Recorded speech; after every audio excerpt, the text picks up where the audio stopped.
Kale stood in line at the Tablet of Awakening and listened to the clan heirs laughing. Gravenhall Square was packed with people.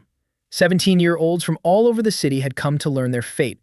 The tablet was a black crystal 3 times the height of a human. Once a year, it would awaken and grant each teenager a single attribute that would grow throughout their entire life. Strength meant the path of the warrior. Mana meant the path of the mage. Dexterity meant the path of the hunter. Everything else meant the path to the bottom. That was the only law of this city. The tablet decides who you will die as. Kale came here straight from the blacksmith's shop at the lower courtyard dump. His hands were black with soot. His jacket was scorched in 3 places. He was an apprentice to Old Gorm and had spent the last 6 years forging nails and horseshoes from the junk that the wealthy districts tossed over the wall. Ahead of him in line stood Dustin Weir, heir to the Red Spire clan. Dustin was dressed in his scarlet doublet with gold embroidery and made no attempt to hide his boredom. For him, the ceremony was a mere formality. For centuries, the clans have received the highest ratings. Blood determined everything. Dustin touched the crystal, and crimson letters flashed above his head. Strength. Rank A. The crowd erupted in shouts. The elders of the Red Spire clan nodded approvingly. Guild recruiters began jostling their way toward the platform, contracts in hand. Following Dustin, the heiress of the Silver Willow clan stepped forward and received rank A mana. Then the son of the Crane Trading House received rank B dexterity, and his father winced as if in toothache. Then it was Kale's turn. He stepped onto the platform and heard someone in the crowd ask his neighbor where a chimney sweep had come from. Dustin turned and gave the man a sharp look. He told his friends loudly that the dump was about to find out just how high it could go. His friends roared with laughter. Kale placed his palm on the crystal. The crystal was cold. Then a shiver ran through it. Gray letters flashed above Kale's head. The crowd fell silent. People squinted and read it again. Wait. Rank undetermined. There was a moment of silence. Then the square erupted in laughter. The heirs laughed. The merchants laughed. Even the priest at the foot of the scroll laughed. Weight wasn't a combat stat. Weight wasn't a stat at all. In the entire history of Gravenhall, the tablet had issued it 4 times. All 4 had died as porters. Dustin wiped away his tears of laughter and shouted that now it was clear why the guy smelled like a dump. The tablet had simply weighed trash. The guild recruiters had turned away from the platform even before Kale had descended. The priest waved him on so he wouldn't hold up the line. Kale descended the steps and made his way through the crowd. People parted before him as if he were a leper. He didn't lower his head. He looked straight ahead and counted his steps. Something inside him had changed the moment he touched the ground. He felt the weight of everything around him. The weight of the cobblestones beneath his feet. The weight of the square's iron gates. The weight of the gold chain around Dustin's neck. The numbers popped into his head, accurate to the ounce. It was strange. It was useless. He had almost reached the edge of the square when a woman screamed. Kale turned around. On the award platform stood a pedestal holding a relic. Every year the city put it on display on Awakening Day. The core of an S-rank manticore, obtained by the city's founder 200 years ago. The core glowed from within with a flickering light. Cracks ran across its surface. A priest was backing away from the pedestal, shouting that the core was unstable. Old cores sometimes exploded. An S-rank core could wipe out half the square if it exploded. The guards were pushing the crowd back. A stampede began. Mages from the Silver Willow clan raised their hands and covered the core with a containment barrier. The barrier burst 3 seconds later. The core howled. People ran, trampling those who had fallen. Dustin Weir was among the first to run, pushing the commoners aside. Only Kale went against the flow. He didn't fully understand why himself. He simply saw the numbers. The core weighed 9 pounds. The energy inside it was bursting to escape because the casing had become too light for its contents. He understood this as clearly as a blacksmith understands when metal is overheated. A cracked mold shouldn't be restrained from the outside. It means to be weighted down from the inside. Kale leaped onto the platform past the stunned priests and covered the core with both palms. The crowd gasped. Someone shouted that the boy had gone mad. Kale closed his eyes and pressed down. Not with his hands. With that new sensation that had awakened within him an hour ago. He poured weight into the cracks like molten lead into a mold. The core resisted. It burned his palms and screamed in a single piercing note. Kale pressed on. Blood began to flow from his nose. His knees trembled. He added a pound of weight to the core. Then another pound. Then another. At the 12th pound, the howl cut off. The cracks stopped spreading. The jagged light inside the core evened out and became steady and deep. The core lay in his scorched palms, heavy and calm like a river stone. A deathly silence hung over the square. Hundreds of people stared at the grimy apprentice from the dump who, with his bare hands, had accomplished what the clan mage's barrier had failed to do. The priest opened and closed his mouth. The first to come to his senses was the man in the gray cloak at the edge of the platform. An older man with the shrewd eyes of an appraiser. He wasn't looking at Kale. He was looking at the stabilized core, and his face slowly contorted. He whispered that stabilizing an S-rank core was worth more than the entire core itself. Then the guards climbed onto the platform. The captain grabbed Kale by the shoulder and barked that the city's relic was no toy for the rabble. Kale was dragged off the platform. No one thanked him. The priest was already telling the elders who had gathered that the Silver Willow barrier had bought them time and the core had stabilized on its own. The crowd was eager to believe it. It was easier that way. Kale wiped the blood from his face with his sleeve and headed home to the lower court. As he walked, he clenched his scorched fists. His palms ached. But now he knew what mattered most.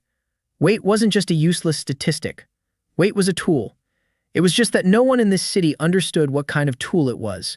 The walk to the dump took an hour. Lower court greeted him with the smell of rust and smoke. Gorm's smithy stood right up against the wall of the waste piles, a dilapidated shed with a forge and an anvil that Gorm had haggled for 30 years ago. Kale realized something was wrong the moment he reached the gate. A lacquered wagon was parked by the smithy. Carts like that never came to Lower Yard. Inside the smithy, old Gorm sat on a stool, hunched over more than usual. Standing before him was a fat man in velvet with two thugs behind him. The fat man's name was Fess, and he was collecting debts for the Crane Trading House. Fess held a piece of paper in his hands and read it aloud. Master Gorm's debt to the trading house amounted to 140 gold pieces. Interest had doubled it over the past year. The deadline had passed. The Crane Trading House would seize the forge, the anvil, the tools, and all the merchandise in 10 days if the debt wasn't paid off. Gorm remained silent. His hands were trembling. For the past 2 years, those hands had been shaking more and more, and orders had been going to others. The debt had grown because of the medicine for his late wife. Kale knew this. Fess spotted Kale in the doorway and smirked. He said he heard the news from the square. An apprentice with a loader's reference. He advised Kale to start looking for work at the port right away because in 10 days, hauling sacks would be his only trade. The thugs roared with laughter. Fess tossed the paper onto the anvil and walked out. The cart rolled away. Gorm was silent for a long time. Then he said that Kale had better leave now. The smithy was doomed. You couldn't earn 140 gold pieces by honest blacksmithing even in 3 years. He said he was a poor master if he was leaving his apprentice with nothing. Kale picked up the paper from the anvil and read it twice. Then he looked toward the corner of the smithy. There lay a pile of junk that he and Gorm had collected over the years from the dumps. Broken swords belonging to adventurers. Cracked cores from low-rank monsters that alchemists had discarded like empty shells. A shard of a blade with a strange mark that no furnace would accept. Trash. A whole mountain of junk that no one could piece together, repair, or remelt because in this world, anything broken was considered dead. A crack in a core meant the core's death. A broken blade meant the blade's death. It had always been that way. Kale walked over to the pile and picked up a shard of a sword. He closed his eyes. He felt its weight. He felt the fracture tremble with the same ragged tremor as the core in the square. And he smiled slowly. He told Gorm that he had no intention of leaving. He said that in 10 days they would have 140 gold pieces. Gorm raised his head and looked at his apprentice as if he were delirious. He asked where the money would come from. Kale placed the shard on the anvil next to the cracked stone-horn core and replied that they would begin forging from the dead. That very night. Gorm stared at him for a full 10 seconds. Then the old man shifted his gaze to his apprentice's scorched palms, to the calm gray manicore core that the whole city was already buzzing about, and something in the old master's face shifted. He heaved himself up from the stool and silently began to stoke the forge. The forge was ablaze by midnight.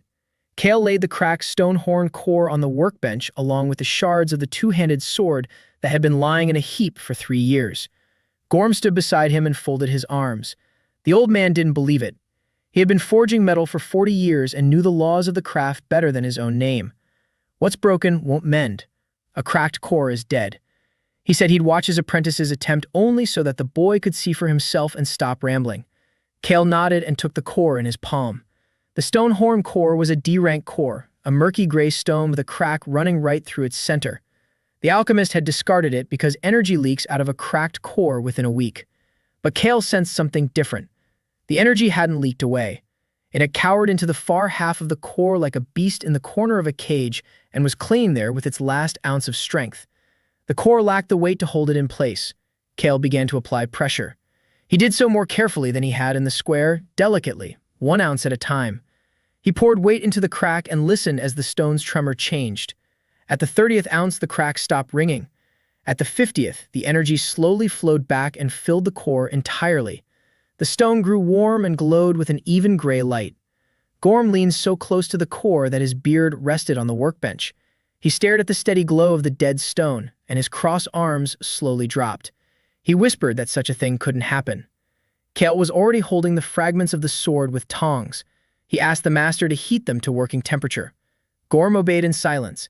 Then began what Kale later called the first real forging of his life. Ordinary blacksmithing could not join the red-hot steel of the blade. The break always remained weak and would snap again. But Kale wasn't welding. He placed the red-hot fragments edge to edge and began to apply pressure to the joint itself.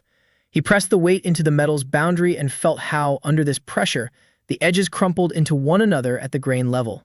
Like two rivers merging into one. Gorm struck with his hammer wherever Kale directed him. His old trembling hands remembered the rhythm and stopped shaking. They worked until dawn. Kale lost consciousness 3 times from the strain, each time for a few seconds, and came to when Gorm shook him by the shoulder. The weight took its toll on the blacksmith himself. Every pound poured and resonated like lead in his own bones. By morning, a 2-handed sword lay on the anvil, whole.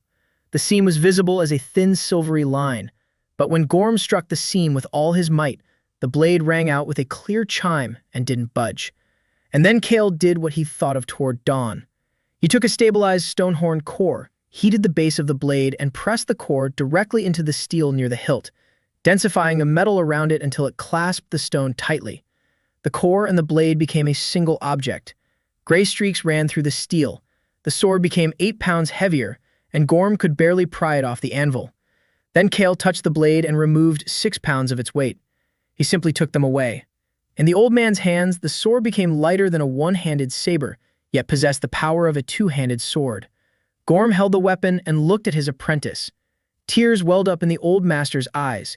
He said that in 40 years he had never forged anything like it, and that it wasn't he who had forged it just now either. That afternoon, Kale wrapped the sword in burlap and carried it to the upper city. The auction house in the guild quarter accepted weapons for appraisal from any seller. Such was the law of the market.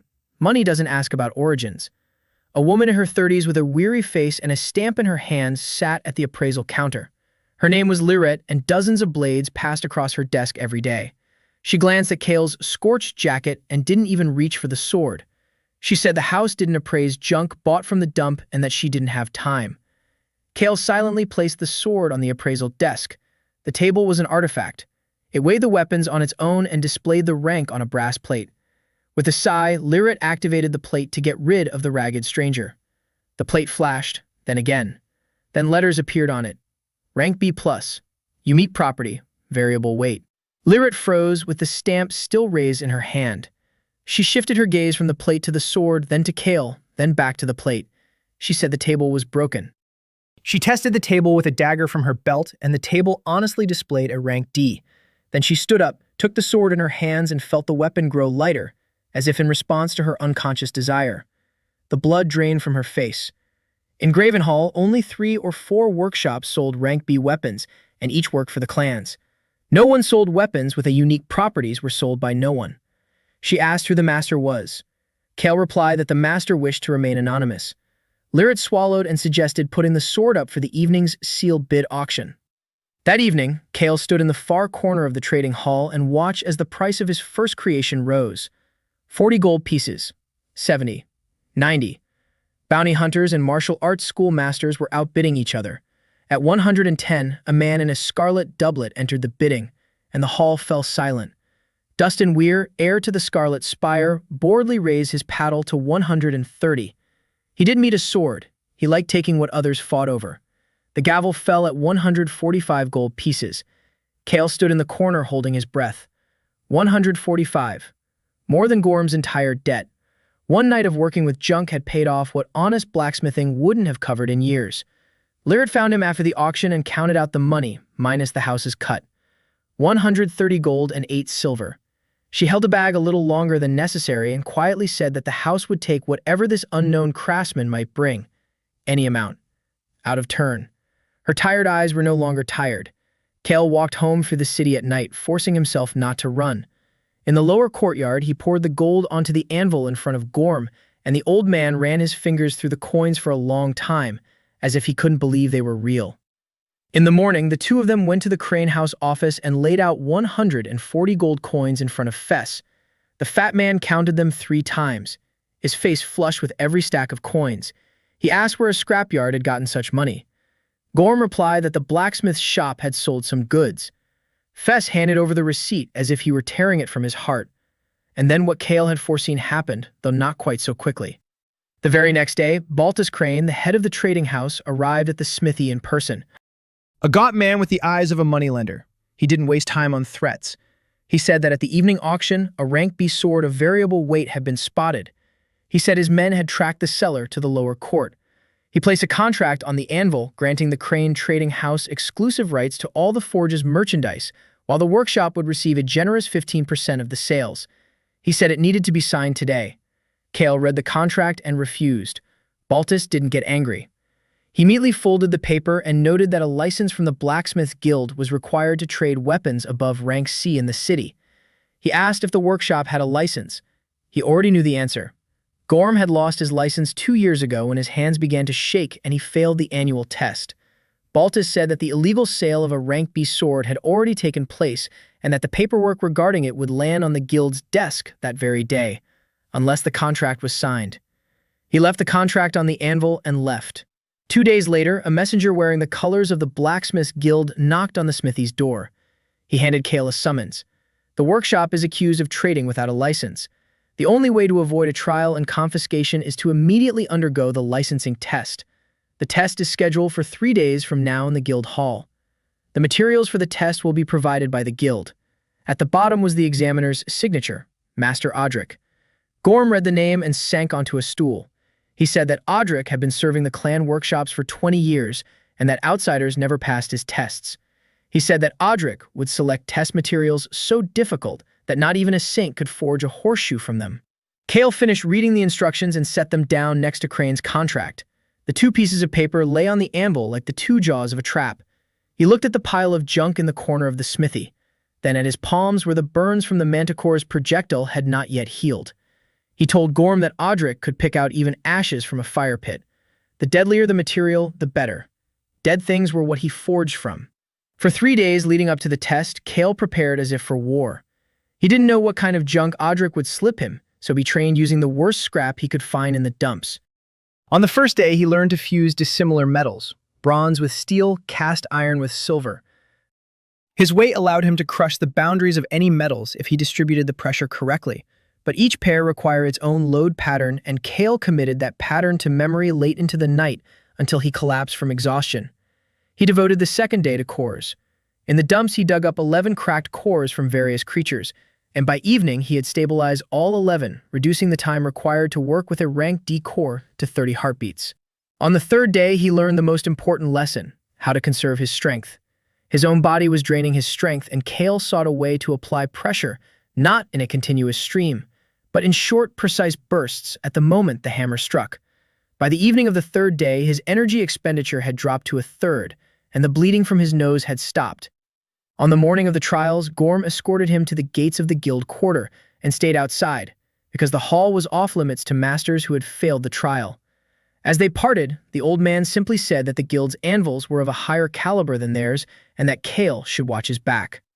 The testing hall turned out to be round like an arena. Benches for observers ran along the walls, and Cale was surprised to see that the benches were not empty. Rumors of a nameless swordsmith who could alter the weight of his blades were already circulating throughout the quarter. Apprentices from the clan workshops had arrived. 2 merchants had come as well. In the back row, Cale spotted a gray cloak and piercing eyes. It was that same appraiser from the square, the only one who had understood what had happened to the Manticore's core. Master Audric was waiting by the central forge. A heavy-set man with a beard and small rings and a gilt ring on his finger. He eyed Kale from head to toe and announced the rules to the entire hall. The contestant must create an item of at least C rank within 6 hours using the provided materials. Only guild materials and standard tools may be used. Then 2 attendants carried out a box of materials, and a ripple of laughter swept through the hall. Inside the box lay a fragment of an anchor chain corroded by sea rust, a bent furnace damper, 3 broken files, and an E-rank swamp slug shell, cracked so badly that it glowed faintly. You couldn't even forge a bucket out of a set like that. Audric said with a stony face that the materials had been selected at random. Someone in the pews laughed out loud. Kale walked over to the box and began sifting through the junk. He did it slowly. He weighed each item in his palms and listened. And the longer he listened, the calmer he became. Rust had eaten away at the chain's exterior, but the core of the links was made of old ship's iron, as dense as stone. The files were made of excellent tool steel. The damper was cast iron of the coarse grain. And the slug's core was the most interesting part.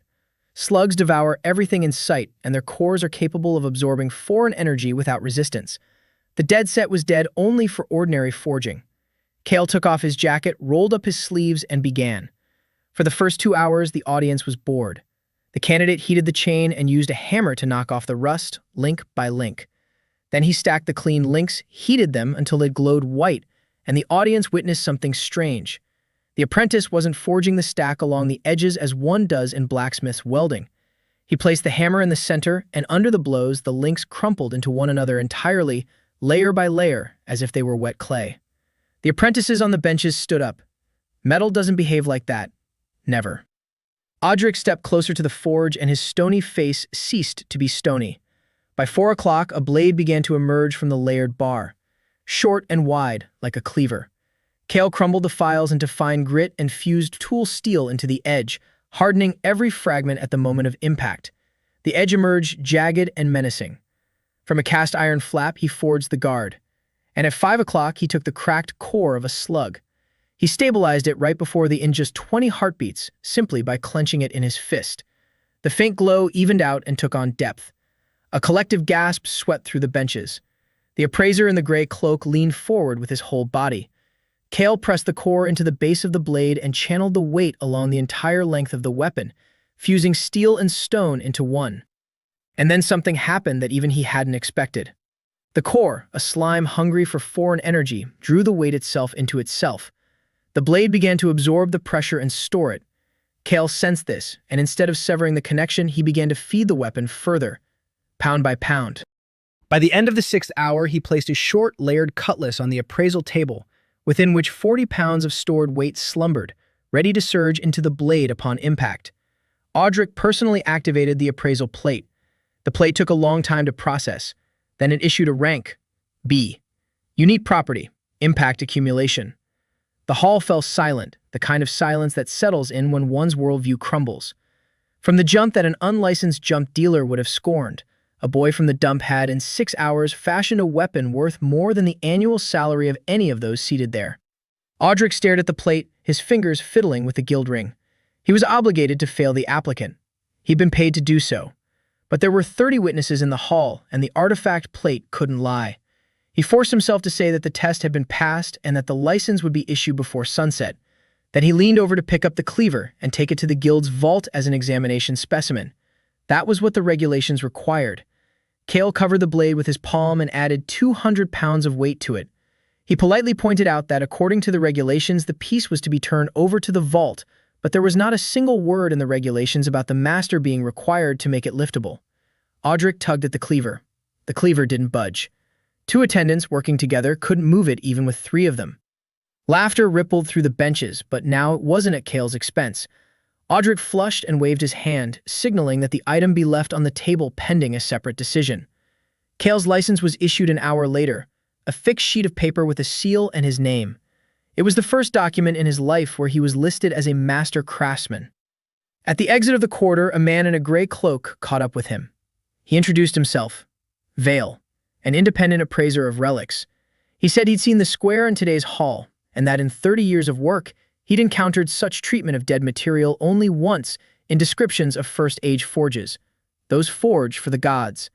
He said that in the dumps of the lower court among the junk, one sometimes comes across fragments from the temples of the fallen, and that if a master ever encounters an object that neither fire nor appraisal can destroy, the master should be cautious. Such things are sought not only by appraisers. He bowed and vanished into the crowd before Cale had a chance to ask even a single question. Cale hurried home through the evening city with his license tucked under his arm. He pictured Gorm's face. He wondered which job to take on first. He turned toward the gates of the lower court and stopped. A column of black smoke rose into the gray sky above the dumps. The smoke was rising from where the smithy had been. Cale ran. He ran past neighbors who were dragging buckets and shouting for the blacksmith. The smithy was ablaze all at once. That's not how a fire from a forge spark starts. That's how it burns when oil has been spilled in all four corners. The roof had already caved in. A neighbor, her face blackened by soot, grabbed Cale by the sleeve and shouted that she'd seen 3 strangers run out of the smithy just before the fire broke out, and that the old man was inside. Cale tossed his license into her hands and stepped into the fire. The fire met him with a wall of heat. Cale did something that would never have occurred to anyone else. He pressed weight down onto the flame itself. Fire is lightness. Hot air rushes upward and pulls the flame along with it. Cale brought down as much weight as he could hold onto the burning opening, and the flame before him settled, pressed to the ground like grass under a boot.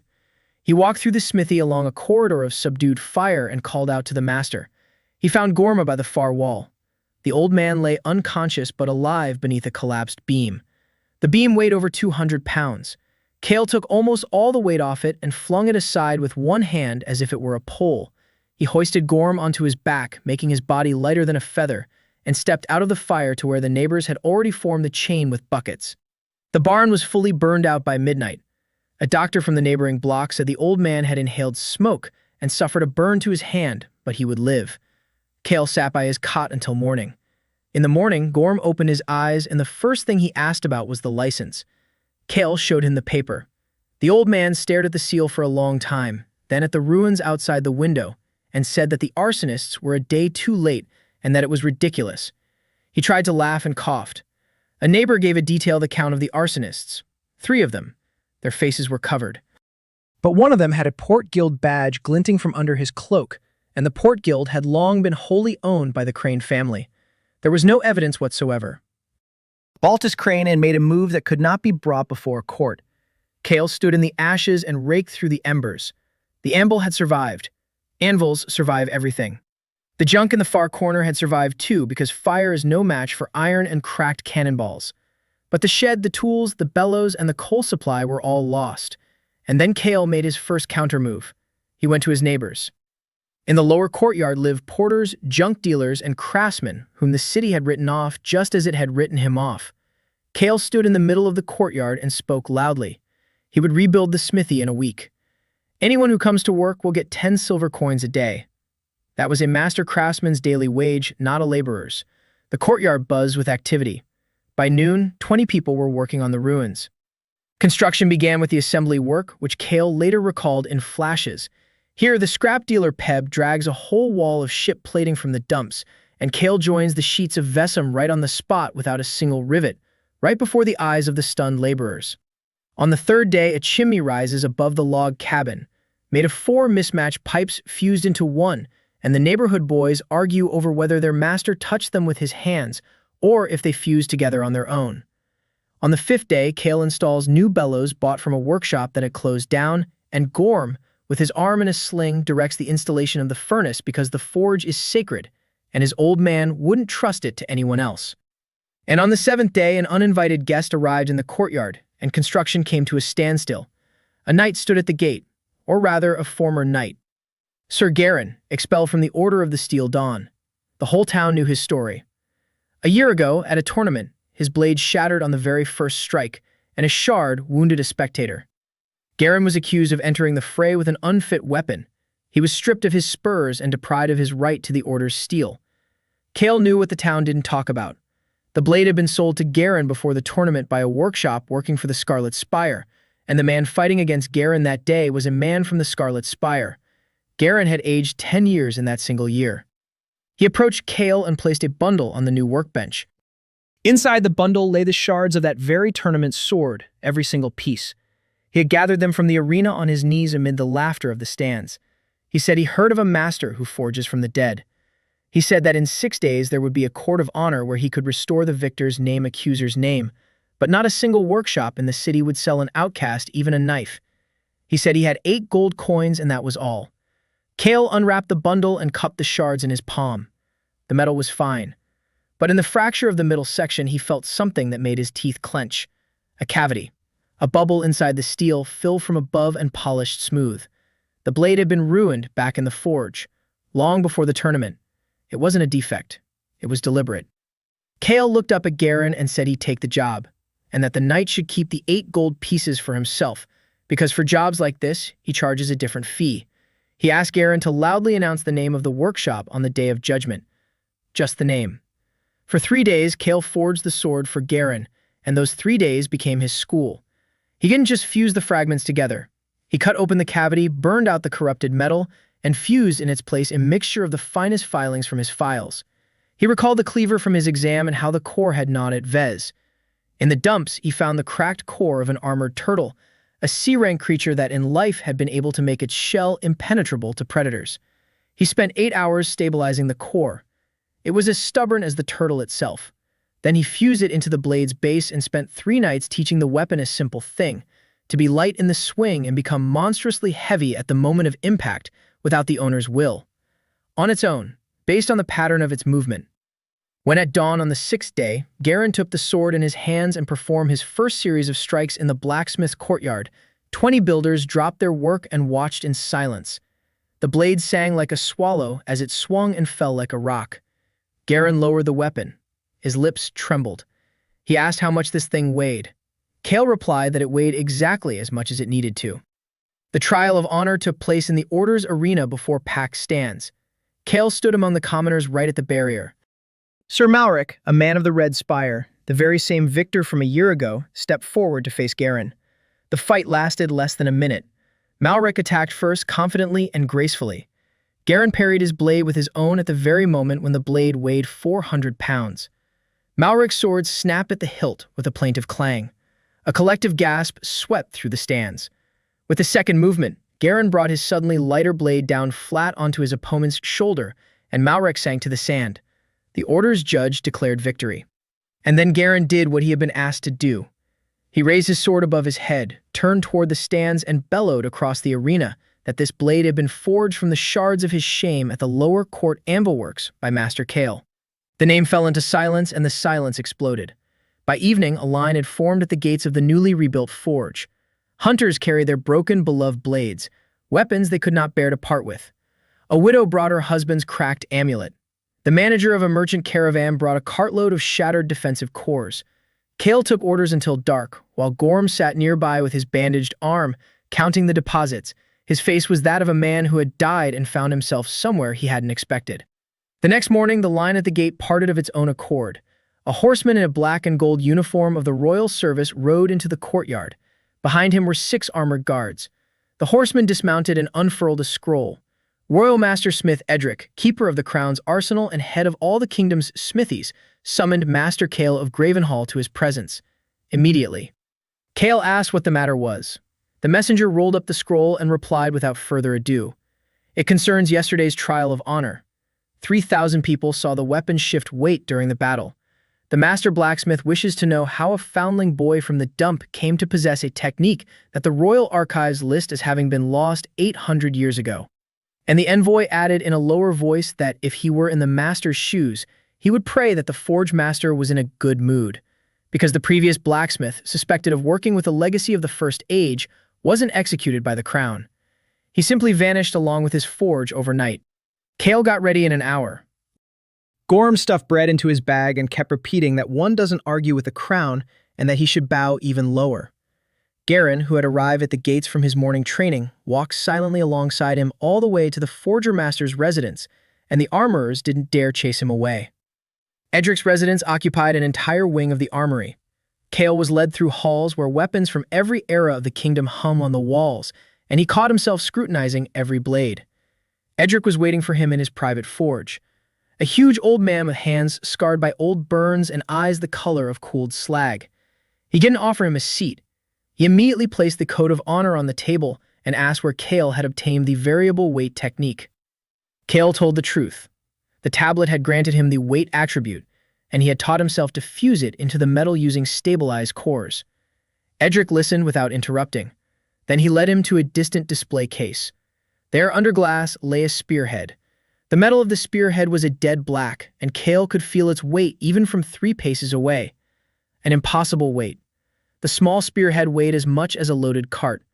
Edric said it was the only genuine fragment from the first age in the arsenal, an age when blacksmiths forged weapons for the war of the gods and fused the very laws of the world into the steel. Gravity, light, time. All their techniques died with them. And now, 800 years later, a boy from the dump, before the eyes of 3,000 witnesses, is demonstrating the basics of that era. Edric turned and spoke plainly. Kale had 2 paths. The first path is service to the crown, personal obedience to the forge master, the arsenal's mark on every piece of work, and a life behind these walls, a comfortable, sheltered life under supervision.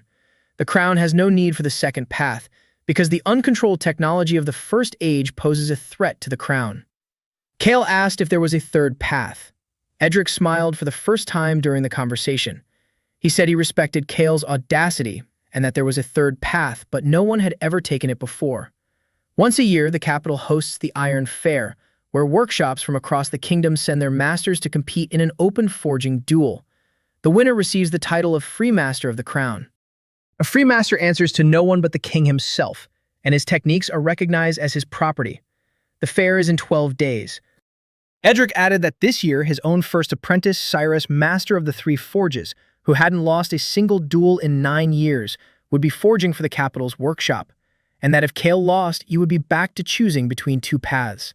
Kale agreed before he even finished the thought. He didn't remember the way back. The 12 days of preparation flew by. Here he is on the 3rd day, pushing himself to the limit because a forging duel lasts 8 hours, and his body is still that of an apprentice from a starving courtyard, and Garen is drilling his breathing the way soldiers are drilled. Here on the 6th day, he's sifting through piles of scrap with the junk dealer Peb in search of material worthy of the final, and Peb pulls from beneath the caked-on junk what he considered for 20 years to be a cursed boulder that no one could budge. Kale scrapes away the scale and freezes. Beneath the scale lies a stone vein with dead black metal, a fragment of the heart of something enormous. It weighs as much as a house.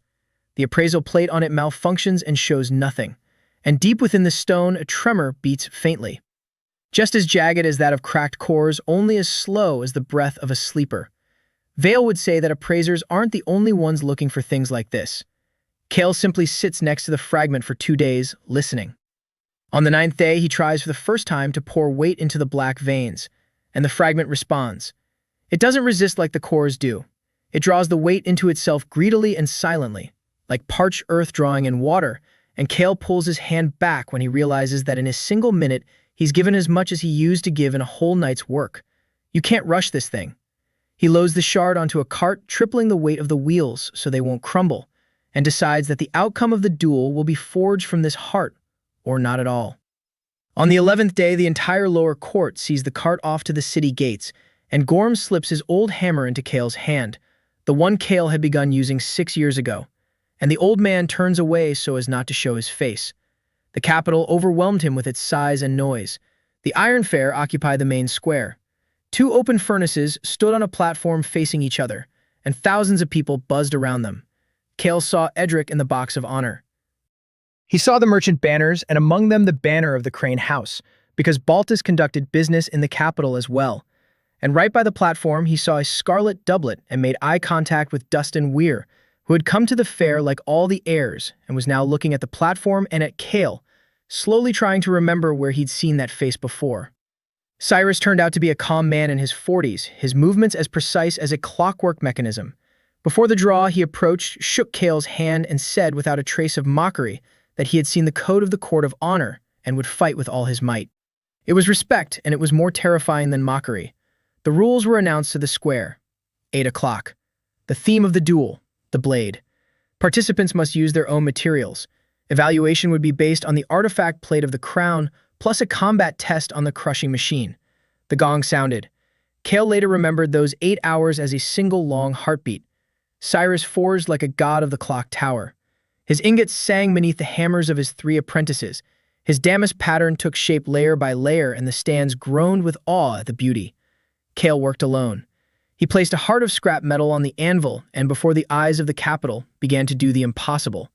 He did not heat it. The black metal would not take the heat. He fed it with the weight, and with the bare blows of Gorm's old hammer, he stripped away layer after layer from the veins like bark from a tree. Every blow reverberated through his entire body.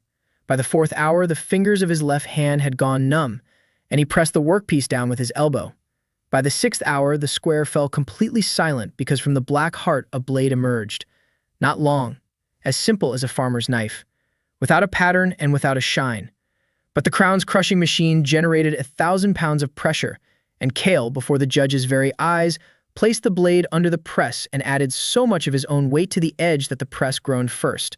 The Crown's panel deliberated over Cyrus's blade for 10 seconds and awarded it an S rank, a splendid, honest S rank, the best work of the decade. The panel deliberated over Cale's blade for a minute. The square held its breath. Then the brass panel flashed 2 letters that had never been seen at the fair before. SS. And below, in small print, properties cannot be fully assessed. Then came the roar, such a roar that Cale heard neither the judge's announcement nor his own name. He saw Cyrus take off his apron first, cross the platform, and bow to him as an equal. He saw Edric's stunned face in the box and how the old man slowly began to laugh. He saw the pale face of Dustin Weir, who finally recalled the Plaza of Awakening and the porter's description. Cale stood with the blade in his numb hand, scanning the crowd for his people, and he couldn't find them. The area by the hitching post where Garen and Peb had been waiting with the cart was empty. The cart lay on its side. Cale pushed through the crowd and ran over. Peb was sitting on the ground, clutching his lacerated head.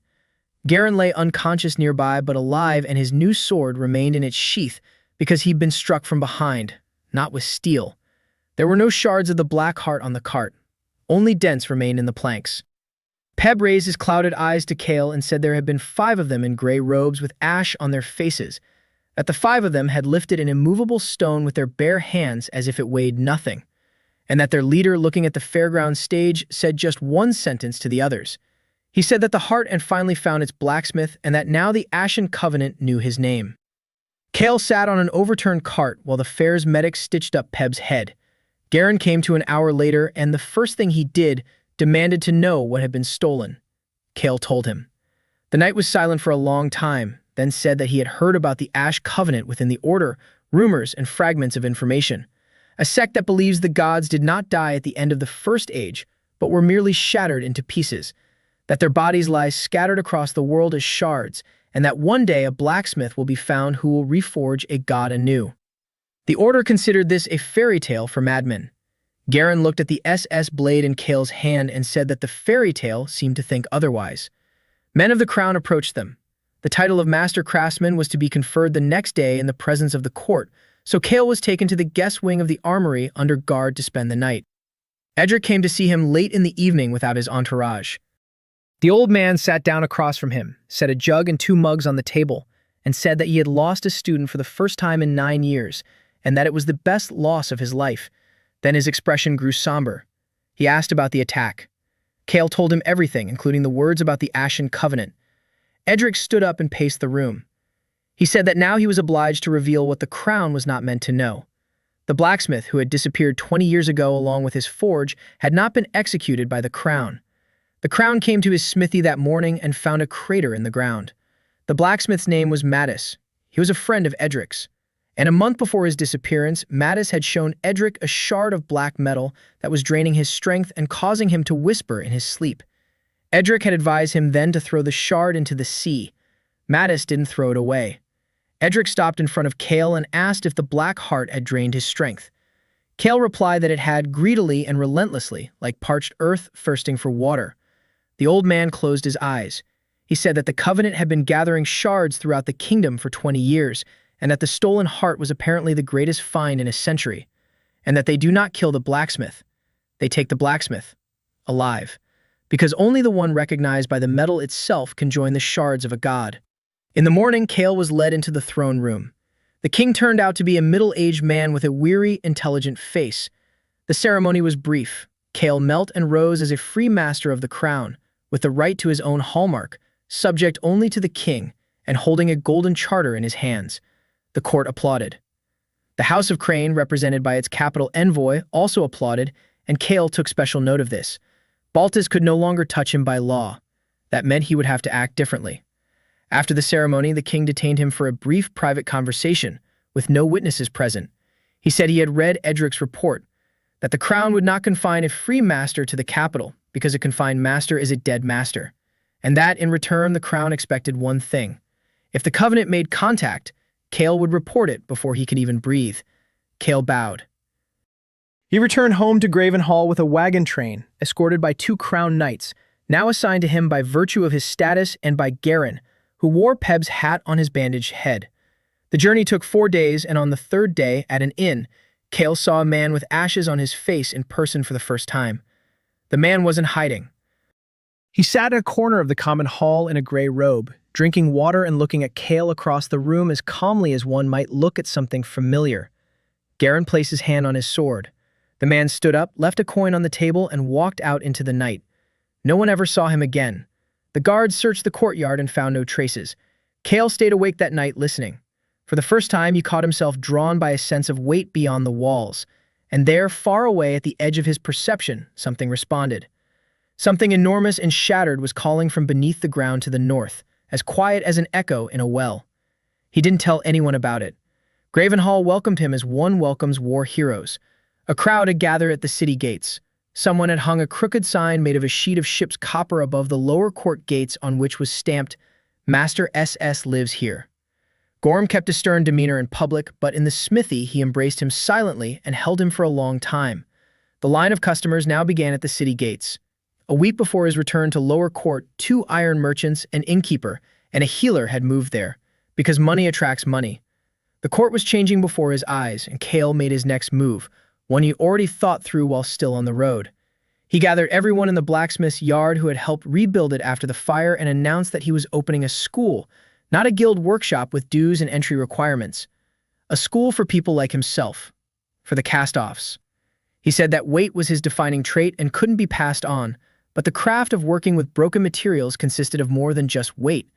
Sorting dead cores, reading fractures, preparing seams. All of this could be taught to anyone willing to work. Students would receive a salary and a share of the profits. The courtyard was silent for a second, then erupted. Peb was the first to speak up, saying that he'd been sorting junk by eye for 30 years and finally someone had called it a craft. 12 people lined up behind him. That's how the Anvil Workshop was born in its current form. The first month was spent on assembly. Here's Cale marking a fracture chart on the smithy wall, and Peb turns out to be a sorting genius who can identify a creature's rank by the sound of its core falling into a box. Here's the widow who once brought her husband's amulet, becoming the workshop's first woman, and her slender fingers prepare seams cleaner than any man's. Here's Gorm, whose hands have stopped trembling because his wits have returned. He's putting the young apprentices through their paces so hard that they howl, but by the end of the month they're striking the hammer twice as accurately. Here's Cale stamping his first mark on a finished order. A hammer inside a circle with a dot at its center, because the dot is the center of gravity. Orders were pouring in. Hunting guilds brought carts full of broken projectiles. The workshop repaired what the whole city considered dead and charged for it as if it were new. Silver turned into gold and gold into a chest hidden under the floor. And as always, success was followed by a problem even bigger than before. At the end of the month, a woman entered the smithy wearing a travel cloak over a uniform that Cale didn't recognize but Garin did, and he tensed up. The uniform of the Temple Inquisition. An agency that answered not to the crown but to the council and dealt with one thing only: heresy. The woman introduced herself, Investigator Selena. She placed a sheet bearing the council's seal on the workbench and said that the temple had received a report. The report stated that Master Cale of Gravenhall was practicing a technique from the First Age, that is, sorcery, which the council had banned 800 years ago under penalty of burning at the stake. The report was signed by a devout layperson who wished to remain anonymous. Selena looked up from the paper, and Cale saw that the investigator's eyes were not fanatical, but cold and very weary.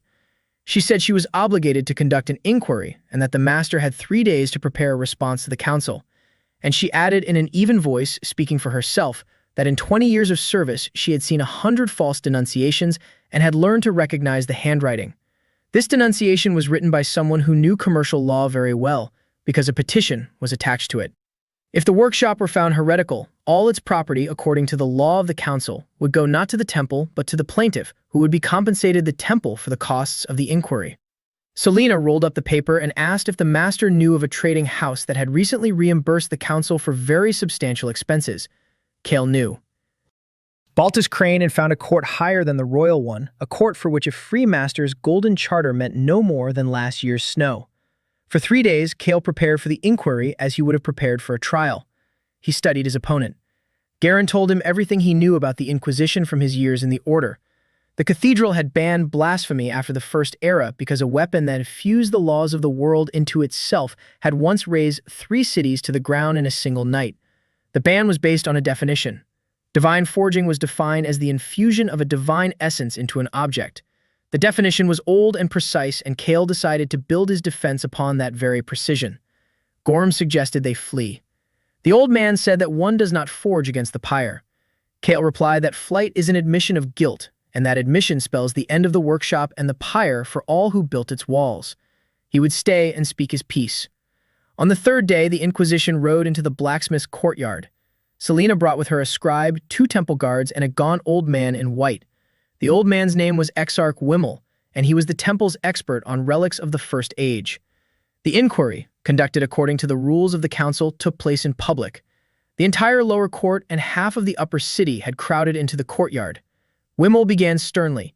He placed the Iron Fair Protocol on the workbench and read aloud the witnesses' testimonies. A blade that changed weight without its owner touching it. Metal that did not heat up. An appraisal plate rendered blind by the object's properties. He said that everything listed matched word for word the descriptions of divinely forged objects in the council's archives. Then he turned to Cale and demanded an explanation of the nature of his power before the temple. Cale stepped into the center of the courtyard. He spoke slowly and simply because the people for whom he was actually speaking were standing in the courtyard. He said that his power was a characteristic bestowed by the Tablet of Awakening, the very same tablet that the cathedral priest consecrates every year before the ceremony. He asked the exarch whether the council considered the gifts of the consecrated tablet to be a divine essence or a natural law of the world. Wimmel stumbled. The trap was obvious. To acknowledge the tablet's gift as a divine essence would mean declaring all the gifted people of the kingdom, including the clan mages, heretics. Wimmel replied that the tablet's gifts were natural. Cale nodded and continued. Then let the temple name exactly what it infuses into the metal. It infuses weight, the very same weight possessed by a stone, by bread, and by the exarch himself. It does not invoke the gods, does not recite prayers for the fallen, and does not draw upon their power. It makes the heavy light and the light heavy. If that's heresy, then every porter with a yoke is a heretic. A chuckle rippled through the courtyard, and Selena didn't stop it. Wimmel changed the subject. He demanded a demonstration of the process under supervision. They brought him a cracked cannonball and the shards of a knife, and Cale, with the entire courtyard watching, repeated what he'd done 1,000 times. Wimmel waved a temple sensor, a detector, over the work. It turned black upon contact with the divine essence. The sensor did not turn black. It did not even darken. The scribe took notes. And then Wimmel played his last trump card. He said that the council had testimony regarding an object the master had forged at the fair, a black metal that could not be appraised. The archives refer to such metal as the flesh of the fallen. Let the master present the remaining material for the temple's examination. The court fell silent. Cale replied calmly. The material had been stolen on the day of the fair by 5 men in gray robes. A report of the attack was filed with the crown that same day and certified with the arsenal's seal. He placed a copy of the report on the workbench, and looking the exarch in the eye, he added that if the temple wished to find the flesh of the fallen, they should not search his forge, but rather the sect that calls itself the Ashen Covenant, a sect the temple has remained silent about for 20 years. Wimmel turned pale, not from anger. Cale read faces like a book, and there was fear on the exarch's face. The name of the covenant struck the old man like a hammer. Selena looked at Wimmel and saw it too. The inquiry ended an hour later. Selena announced the conclusion. No signs of blasphemy were found. The master's technique was recognized as a natural application of the gift of the tablet. The accusation is deemed unsubstantiated. The courtyard roared so loudly that pigeons took flight from the rooftops. But Cale wasn't looking at the crowd. He watched as Exarch Wimmel hurried, almost running toward the wagon, clutching his archives to his chest. That evening, Selena returned alone without her uniform, wearing a simple cloak. She sat down across from Cale in the smithy and said she was currently violating 3 paragraphs of the charter. Then she told him the story. 20 years ago, she had been a novice and had seen an archival file that was later seized. It was the case of the blacksmith Mattis. The Inquisition had tracked him down a week before his disappearance. And the file contained an order from above. Terminate the investigation. Cease surveillance. The order was signed by the then head of relic examination, a young expert named Wimmel. Selena said that for 20 years, she had thought it was a lapse in her memory. Today, she looked at Wimmel's face when she heard the word covenant and realized her memory hadn't failed her. Someone within the cathedral has been covering up the Ash Covenant for a very long time, and from the very top. She said she didn't know who in the temple she could trust, so she came to the one whom the covenant had named its blacksmith. She needs eyes on the outside. Cale me's eyes on the inside. She held out her hand. Cale shook it. That's how the workshop gained an ally within the temple. And a day later, the price for defeating the informant came due. The workshop won the inquiry in public and just as publicly humiliated the Crane family because the whole city knew whose ears were sticking out of the denunciation. Baltus lost face and Baltus stopped dealing in paper. That night, on the road out of town, a workshop wagon carrying a shipment of restored blades worth 300 gold pieces to a customer in a neighboring city was stopped. The drivers were beaten. The goods disappeared. A day later, dealers throughout Gravenhall simultaneously stopped selling coal to the lower court. All the city's coal passed through the port's guilds, and the port belonged to Crane. Without coal, Horn is dead. Gorm walked around looking gloomy and said there were only 8 days' worth of supplies left. Baltus sent an unsigned letter, but its meaning was clear. The coal would return when the workshop rejoined the Crane family on the previous terms. Cale gathered the workshop staff and asked Peb how much coal slag, which the city had been dumping for centuries, was in the dumps. Peb replied that there were mountains of it. Whole hills of caked-together slag, up to a third of which was unburned coal, but extracting it was more expensive than buying new coal. Cale smiled for the first time that day. More expensive, that is, if you had to pick it out by hand. He walked over to the slag hills, placed his palms on the black slope, and did something he'd never done before. He distributed the weight across thousands of stones at once. He made the empty rock heavy and the pieces of coal light.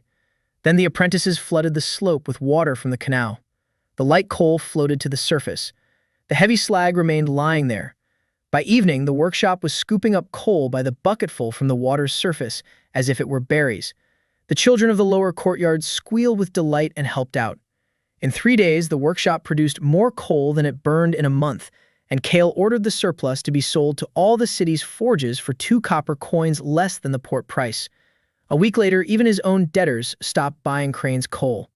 Baltus struck at his throat and missed, and a miss in business costs more than a blow. And then Crane did something Cale hadn't anticipated. At the end of the week, Lyrit from the auction house sent a boy with a 3-line note. Baltus Crane had sold his stake in the port and the wagon trains yesterday. All of it. The Crane house buys only one thing: debts. He had bought up the IOUs for half of lower court from every moneylender in the city. The land under the smithy is registered to the lower court community, and the community has owed the moneylenders for 40 years. Cale set the note aside. Baltus was no longer at war with the workshop. Baltus had bought the land beneath it, along with the people.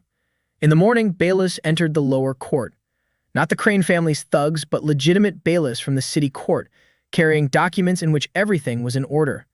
The community of Mizny Dvor owed the House of Crane 11,000 gold pieces for the redeemed promissory notes, plus interest accrued over 40 years.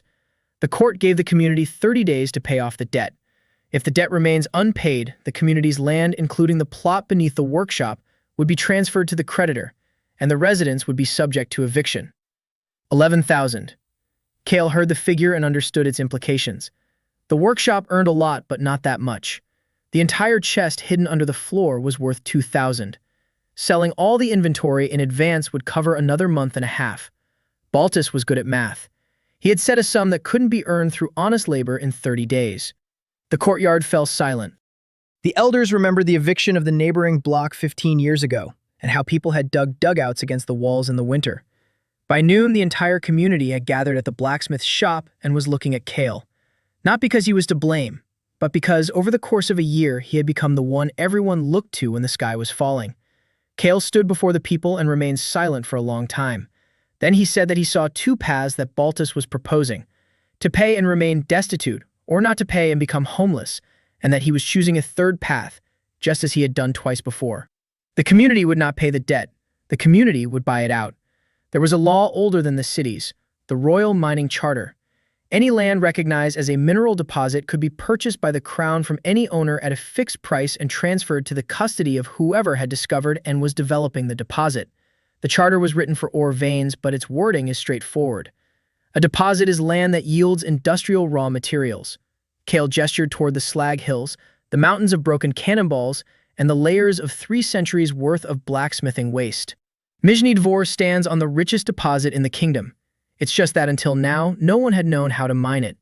Garin was the first to realize this and laughed out loud.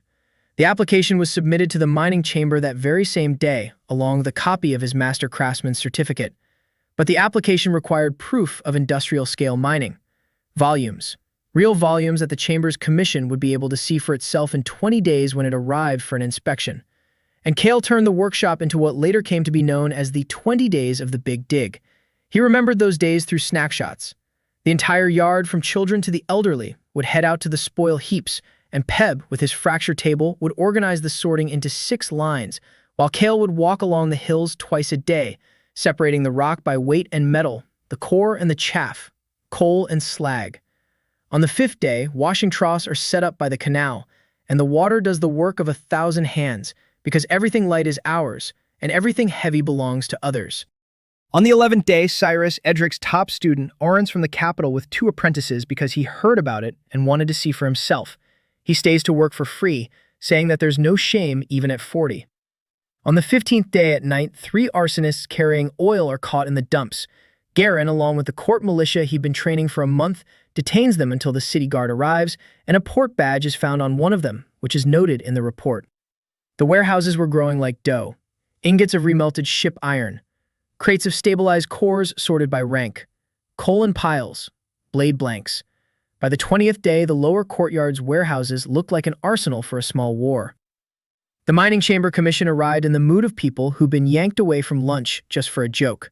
The commission's head, Olm, a 40-year-old master miner who'd been overseeing the mines, began his inspection with the contemptuous expression of someone being shown a garbage dump.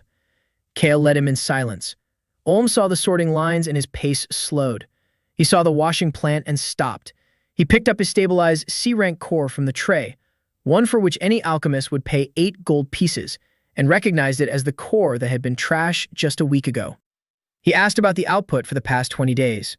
Upon hearing the figure, he demanded to see the ledgers. For 2 hours, he pored over the ledgers kept by the widow, his scornful expression dissecting them piece by piece like a machine. Then he stepped out onto the porch, looked at the mounds of tailings with new eyes, the eyes of a mining master assessing reserves, and said quietly that in 40 years of service he had taken over 200 mines, and that the profitability of this dump was higher than that of the silver vein in the eastern mountains. He signed the deed of recognition for the deposit on the spot. A week later, the chamber's decision, sealed with the crown's seal, arrived. The land of Nizhny Dvor is being purchased from the community by the crown in accordance with the mining charter. The community's debts, in the event of a compulsory purchase, are settled from the purchase price, and the land is transferred to the perpetual possession of the Nakovalnya workshop as the discoverer, with a tithe of 1/10 paid to the crown.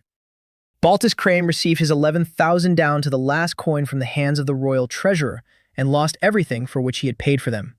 The land slipped from his grasp forever and went to Kale. The city roared with laughter for a week. Usurers turned away from Baltus on the street. And Kale waited for a counterattack, but he was wrong about just one thing. The blow did not come from Crane. 3 days after the chamber's decision, there was a knock at the smithy door in the middle of the night.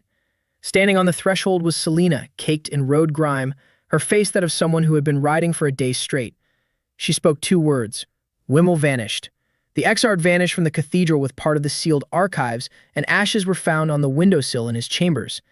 An hour later, a boy from the northern outpost of the court ran in and said that an old man, who hadn't given his name but had ordered a single word to be relayed, was asking for the master, Mattis. Kale went out to the outpost himself. Standing under the lantern was a man who couldn't possibly be there. As old as Gorm, as gray as winter, with hands scarred by burns and a brand on his forearm sear as roughly as livestock are marked. The brand was an anvil encircled by a ring of ash. Mattis the blacksmith, who had disappeared 20 years ago, stood there alive, looking at Cale with eyes that had lost all color. He said he had escaped, the first in the entire history of the Covenant, that he had been walking here for 4 months, and that he had come not to seek refuge but to warn them. The Covenant had gathered almost everything. The heart stolen at the fair was the second to last fragment. The last fragment lies where the Covenant could not enter for 800 years, and entered this week because the doors were open for it from inside the cathedral.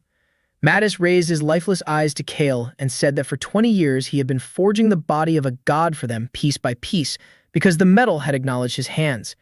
But his gift was weak, and the seams of his work breathed and came apart. The body needed a true blacksmith, one whom the metal had not merely acknowledged, but called. He asked if Cale could hear the call from the north. Cale did not answer, and that was his answer. Mattis nodded and spoke his final words. Everything is ready at the Covenant. Only one thing remains, to fetch the blacksmith. And they had already left. Mattis was led into the smithy, given a drink, and seated by the fire. The old man warmed his hands on his mug and told his story, while Selena wrote without looking up, because every word was a revelation the temple hadn't heard in 800 years. The Covenant lives underground in the north in a dead city of the First Age. The city is called Calder, and it doesn't appear on maps because the maps were tampered with. There in a pit as deep as a cathedral lies what they are gathering, a body. Mattis said he couldn't describe it in words and that he didn't want to. He had been forging the seams of this body for 20 years, descending into the pit on chains, and each descent cost him a year of his life because the metal drinks the poor. There were 39 fragments. Now 38 remain in place. The last fragment, the head, was kept neither by the cathedral nor by the crown. It was embedded in the altar of the capital's main temple under the guise of a cornerstone, and none of the worshippers knew what they had actually been bowing to for 800 years. Wimmel and his line within the cathedral had guarded this secret for generations, not for the temple, for the Covenant. Selena stopped writing. She asked how many people were in the Covenant. Mattis replied that there were few, 300 at most. But among them were 10 bearers, people with small shards fused into their bodies. Peb had seen them at the fair. 5 of them had lifted the unliftable because their bodies partially functioned according to the laws of the First Age. Ordinary steel has no effect on them. Garen asked what would work. Mattis looked at Cale and said that only what he forges would work. In the morning, Cale sent 2 messengers. The first went to the capital to see Edric with a letter containing all the details. The second, along with Selena, went to her only trusted person in the cathedral, the archivist who remembered Mattis's case. The Crown's reply arrived 6 days later and was worse than silence. Edric had written it himself and made no secret of his fury. The king convened the council. The council listened and ruled that the testimony of a fugitive heretic who had served the sect for 20 years could not serve as grounds for a campaign to the north, into lands where, according to all maps, there was nothing. The treasury was empty after the crop failure. The clans would not provide troops for the sake of a fairy tale, and to touch the altar of the capital's main temple based on the word of a fugitive interrogator would mean a rebellion by the commoners and a schism with the council. The Crown ordered the master craftsman to reinforce his personal guard and wait.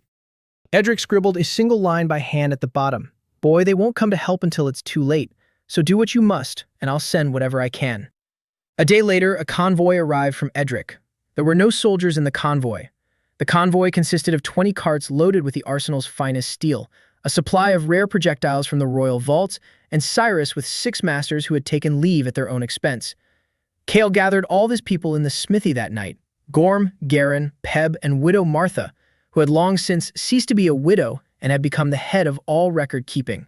Cyrus, Selena, Mattis. He told them the truth. The Covenant would come for him, and it was only a matter of weeks. There was nowhere to run because the call in his head was growing louder, and one day the Covenant would simply follow that call as if guided by a thread. Waiting behind the walls meant exposing the court to a threat no wall could withstand. All that remained was what he knew how to do: to work. If he forges the only weapon capable of defeating the bearers, he'll forge enough for everyone. And when the Covenant comes, it won't be met by a sacrifice, but by a forge of war. Then he fell silent and spoke of the main reason he gathered them. There's a second path, and it's more terrifying. Not to wait. To strike first.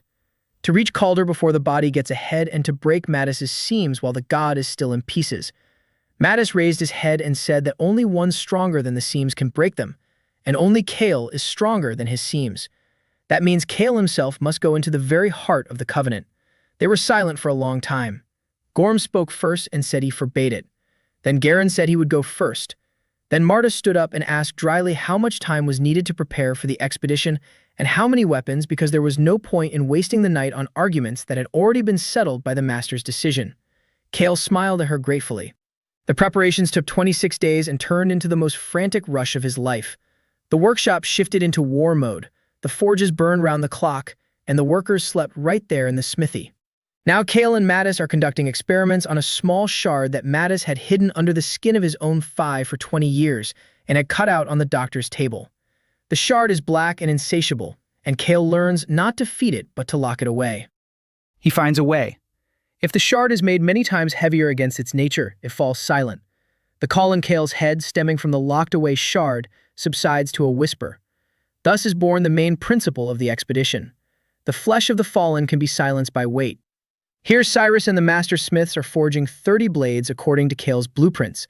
Kale personally charges their cores with the stored weight, just as he charged the examination cleaver, and each blade takes a week to complete. Here Garen is rounding up 50 volunteers from the court and selects the 12 best, while the rest are assigned to the court's garrison under the command of Olm, who has become attached to the deposit and stayed behind. Selena returns from the capital with the archivist and old maps of Calder, drawn before the maps were revised.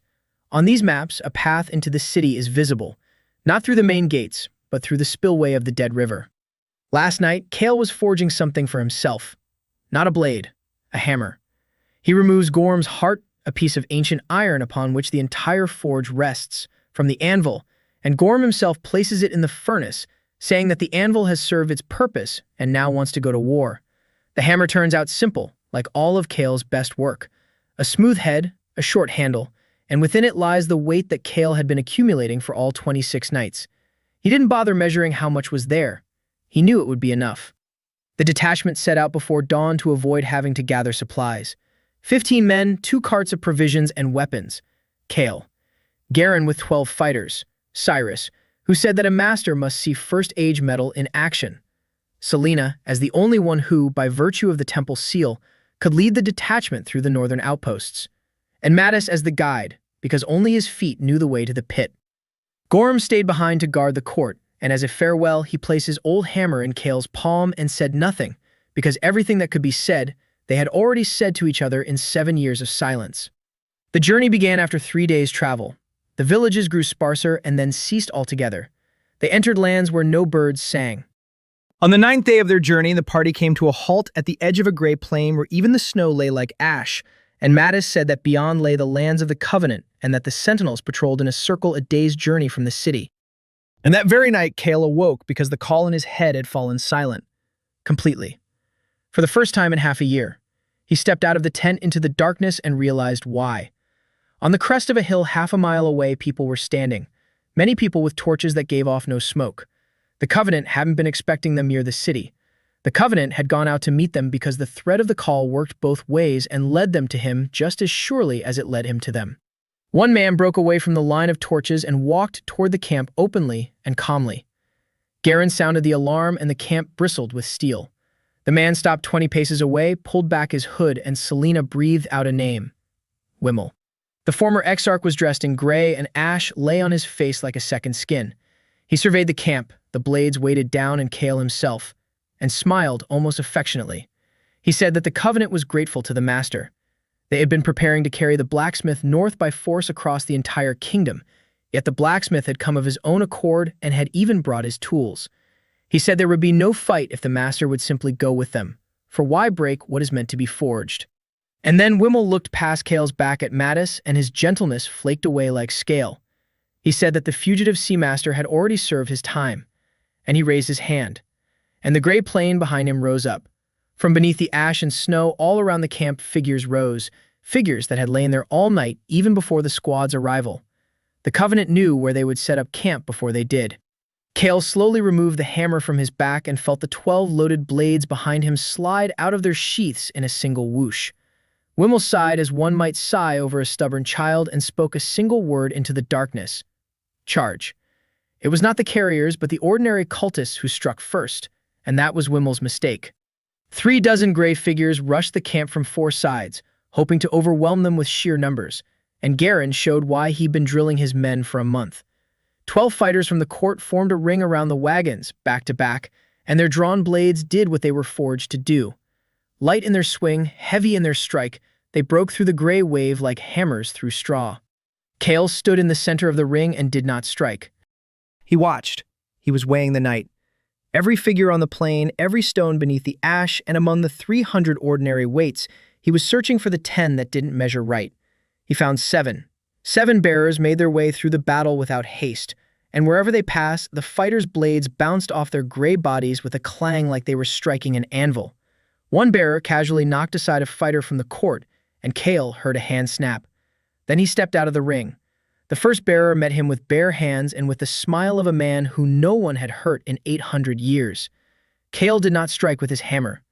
He placed his palm on the gray chest and locked the shard inside the bearer's body, making him 40 times heavier, just as he had learned from Mattis's shard. The bearer stopped smiling. His own invulnerability, weighing half a metric ton, knocked him to the ground and pressed him into the ashes up to his elbows. He howled and could not get up. Kale locked the second and third. Kale sealed in the same way with 2 touches, and a spasm ran through the chain of the covenant because they had never seen anything like this before. Their saints, their vessels of God, the boy was knocking them to the ground like sacks. Wimmel shouted a command, and the remaining 4 bearers rushed forward all at once, no longer after the captive, but to kill. And that was when Kale struck with his hammer, for the first time in his life with full force. He met the lead bearer with a counterblow to the chest and unleashed into the blow a portion of the weight he had been storing up for 26 nights. There was no sound. There was a jolt that sent ash billowing 100 paces away, yet the bearer wasn't thrown back. The bearer vanished toward the hills, and whatever had fallen there did not rise again. The 3 remaining bearers slowed down for the first time. Behind them, Selena and Cyrus were carrying away the wounded, while Mattis suddenly stepped forward, past Kale, straight toward Vimmel and shouted something in a language Kale didn't know. Vimmel listened and laughed. He replied in the common tongue so everyone could hear. He said that the old sea master was worrying for nothing. The head is already in Caldera. They took it from the altar 4 days ago, as quietly as one takes what is theirs, and the capital is still praying to the hole in the stone. The body has been fully reassembled. All that remains is the blacksmith's hand to weld the final seam, and tonight they'll have it. Mattis stopped as if struck, and Kale felt the ground tremble beneath his feet. Not from battle, from the depths. From the north, beyond the hills of Caldera, a wave of heaviness swept across the plain, so intense that the fighters' knees buckled and their horses fell to the ground. The body had sensed the head, even dismantled, even with its seams dormant, the god turned in his sleep, and the call on Kale's head returned, but now it was no longer a call. Now it was a command. Kale's knees began to buckle on their own. The hammer reached his hand toward the ground. He saw Mattis fall face down, saw even the confined carriers turn their heads northward, and saw Wimmel standing light and festive amid the general heaviness. Kale realized that in a minute he would be walking north on his own 2 feet, and no one here could hold him back. And he did the only thing his mind could reach for. He turned his gift inward. He made himself heavier. He poured weight into his own bones, into his blood, into his thoughts, and the command from outside got bogged down in that heaviness like an arrow in clay. Kale stood on his knees weighing a ton and was free. He raised his head, looked at Wimmel, and said hoarsely that they would have the blacksmith's hand. He himself would bring it, right now, and let them try to catch up. He stood up. He shed the excess weight, leaving the heaviness only in his head where the command resided, and ran. Not toward the Covenant, toward the north. Through their own lines, through the ashes, past the stunned sectarians who didn't dare touch the one they'd been waiting for 800 years, and didn't understand why the blacksmith was running toward God on his own, and so fast they couldn't catch him. Behind him he heard the roar of Garen rallying his men to follow him through the breach, and the shout of Wimmel, who understood. The blacksmith wouldn't give up. The blacksmith was rushing toward the body before the Covenant could prepare the right to receive him properly and bind his will. The blacksmith intended to come to God not as a priest, but as a master accepting the defect in another's work. Kale ran across the dead plain for 2 hours, and the weight from the north grew with every step. But now it didn't bending him, but carrying him, because he had ceased to resist the direction and resisted only the meaning. Calder opened up suddenly from the ridge, a chasm in the ground as wide as a city, dead towers at the edges like teeth, and light from the depths, an even gray light that cast no shadows. A guard stood at the edge of the chasm, but the guard was looking down at the light and praying, and Kale passed through her like a knife, because at that moment he weighed less than a feather, yet struck harder than a battering ram. Mattis's chains led downward, a well as deep as a cathedral, just as had been said. Kale did not descend along the chains. He stepped into the chasm and fell, controlling his weight just as snow falls when it chooses. The bottom of the well was the bottom of the world, and there on a bed of 38 welded-together shards lay a body. Kale stood on a rock 50 paces away and forced himself to look. It was beautiful, and that was the worst part. Not a monster, a giant of black metal, as beautiful as the finest work of the greatest master of all time. Mattis's welds ran across it like silver threads, and Kale, with a professional eye, could see that the welds were actually breathing and coming apart, that the work had been done at the very limit of a weak gift and held together by a promise. And at the head of the bed, on a separate stone, lay a head, not yet welded on, separate, a beautiful, serene face with closed eyes. And people stood near the head. A dozen or two priests of the covenant surrounded an old man in gray whom Kale did not know, but recognized instantly by the way he stood. That was how he himself had stood by the forge, the master of the work. The old man turned to Kale without surprise and bowed low to him, as one bows to a long-awaited guest. He said that the covenant had been waiting for this moment for 800 years, that Wimmel was a fool who had intended to drag the master away by force, and that a master cannot be dragged. A master comes to unfinished work of his own accord because unfinished work is unbearable for a true master. He gestured toward the body, poured the gaping seams, poured the severed head, and asked softly, "Could a master really walk away and leave this like this?" Kale did not answer the old man right away. He looked at the body, and a war raged within him, a war that the head of the covenant saw and understood better than anyone else in the world. The master inside Kale was screaming. The master saw the gaping seams. He saw a brilliant design marred by poor execution. He saw the greatest material of all time abandoned halfway through. His hands reached for the work of their own accord. It was like an itch in his bones, like an unhealed crack in the core that you can hear echoing through the entire forge. The old man stood and waited because he knew that feeling from within. He himself had once been a master. Kale took a step toward the body, then a second. The priests parted. The old man smiled, and then Kale spoke. He said the old man was right. A master cannot walk away from unfinished work. But the old man was wrong about one thing. He had decided that unfinished work was an unassembled god. But for Kale, unfinished work was a poorly made seam. He stepped right up to the body, placed his palm on the nearest silver seam of Mattis's work, and, in front of everyone, assessed it aloud just as he would assess his student's work. The seam is 4/10 short of what's required. The filling is uneven. The edges aren't crumpled but glued together. This work cannot be accepted. It must be redone. And he began to redo it. The priests watched as the blacksmith walked along the colossal body, running his palm over the seams, and the seams swelled and solidified beneath his touch. The old man beamed. He saw what his order had dreamed of seeing for 800 years, a blacksmith, summoned by the metal, willingly completing the Lord's body.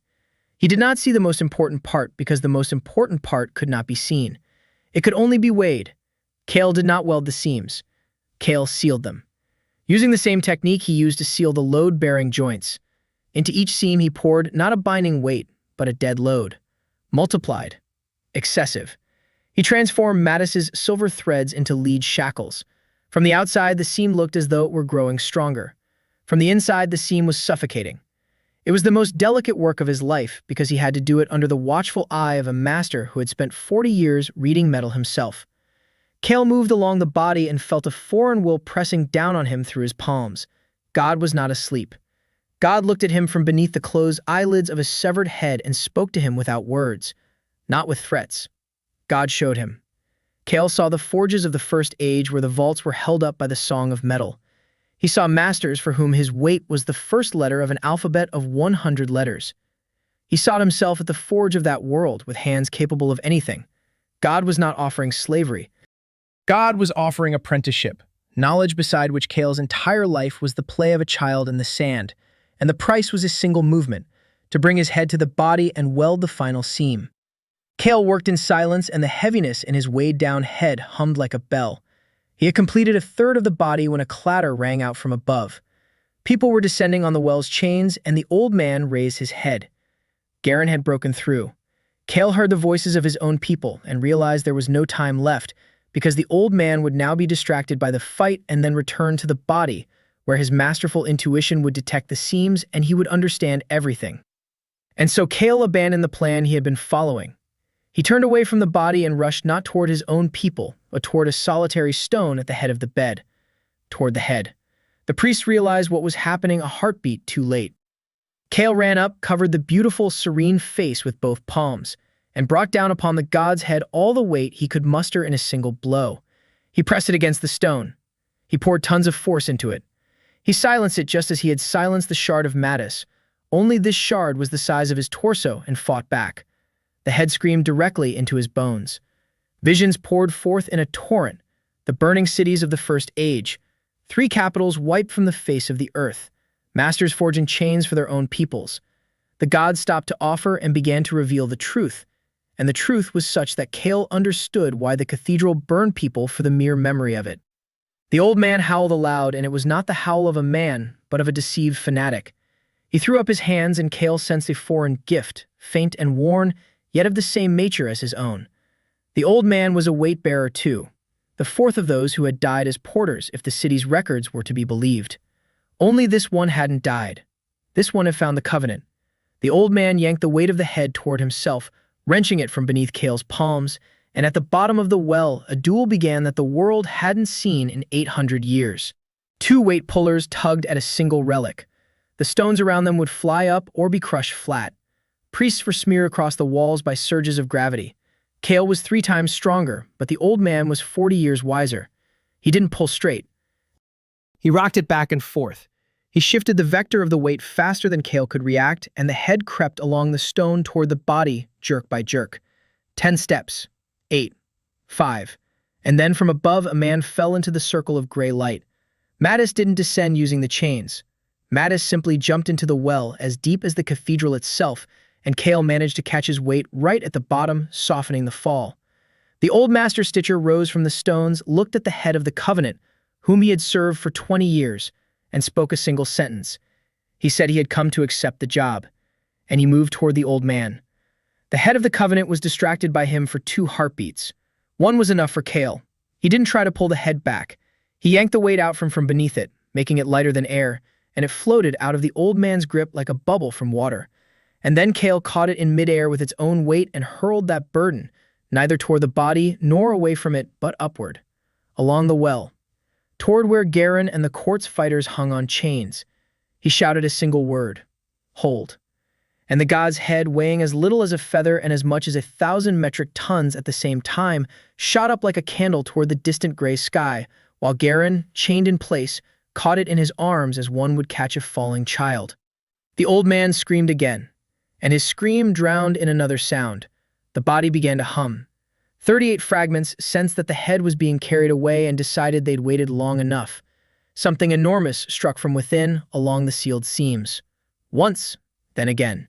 Kale's lead shackles held firm. For a while, they held. The old man stopped struggling toward the head, turned toward the body, spread his arms, and began unlocking Kale's locks one by one, because he could read another's work just as quickly as Kale could read his. Mattis threw himself onto his back, and the 2 heavyweights rolled across the stones, locked together like ordinary old men. And Kale stood between the god tearing open the seams and the only way out to the top, and he counted. He needed time. Garen needed time to lift his head out of the well. There was no time. And then Kale took a step toward the body, raised Gorm's hammer above the largest seam on the giant's chest, and spoke aloud, not to the old man, not to the god, but to himself. You can't just accept the job. You have to take it apart. The hammer's first blow struck the chest seam, and Kale unleashed 1/10 of his reserve into it. The well shook all the way to the sky. The silver thread of the seam snapped, and the 2 fragments of the body parted by a finger's width. A gray light burst from the crack, so dense it stung the eyes.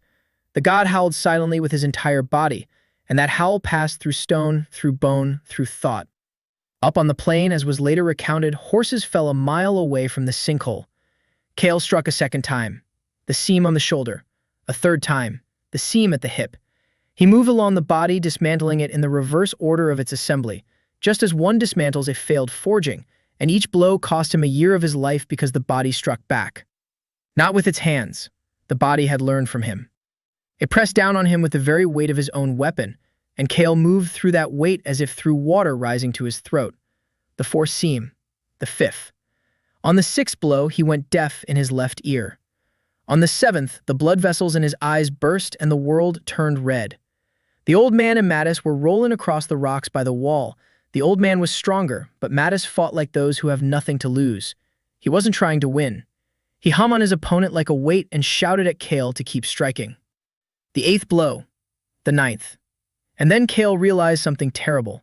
He managed to dismantle a quarter of it, but the body was fusing back together behind his back. Slowly. Crookedly. But it was healing because the fragments of the god had been drawn to one another for 800 years, and that attraction was older than any lock. It was pointless to keep tearing it apart. He could have walked in circles around the giant for a year, and by the end of the year, the body would have reassembled itself behind him. God realized that Kale had understood, and laughed right into his bones. The laughter was patient, the laughter of one who has eternity ahead of him. And in that laughter, Kale heard the answer. Patience. The pull of the fragments. 800 years of waiting. God could not be taken apart because his parts long for one another. But that meant something else. God could not be taken apart, but he could be buried whole. Forever. If you were to ensure there was nowhere left to rise. Kale stepped back from the body to the middle of the bottom and looked down at his feet. The bottom of the well was the bottom of the city, but not the bottom of the world. Below the stone, a vast expanse could be felt. Miles and miles of solid rock all the way to the very roots of the mountains. He shouted a single question to Mattis. Do the vaults of Calder hold up the sea above, or does the city stand on the mainland? Mattis, from the heap of bodies, rasped that the city stood on a rock shield and that the shield was solid. Then Kale stood over the center of the bottom, raised his hammer, and began to pour weight, not into a god, into the rock. He poured it through the bottom of the well down into the rock shield, weighing down the rock beneath his body, pillar by pillar. He was building out of that weight a well within a well, a shaft, a grave as deep as the mountain's root, which the stone itself would carve out under its own impossible weight. For the first minute, nothing happened. Then the bottom groaned. Cracks as thick as a hand ran across the rock at Kale's feet. The old man saw, understood, and let out a shriek. He threw Mattis off with a blow that sent the old seam master flying against the wall where he lay. And the head of the covenant did not rush at Kale.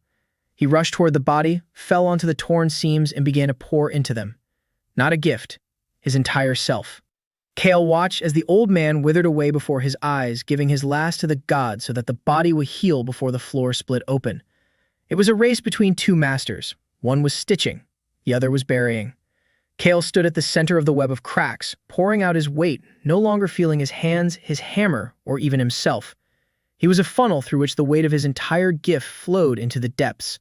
The bottom sank to his palm, then to his elbow. His colossal body tilted and slid toward the center. God stopped laughing. God struck with all his will at once, and that blow was not aimed at Kale. It was aimed at his memory.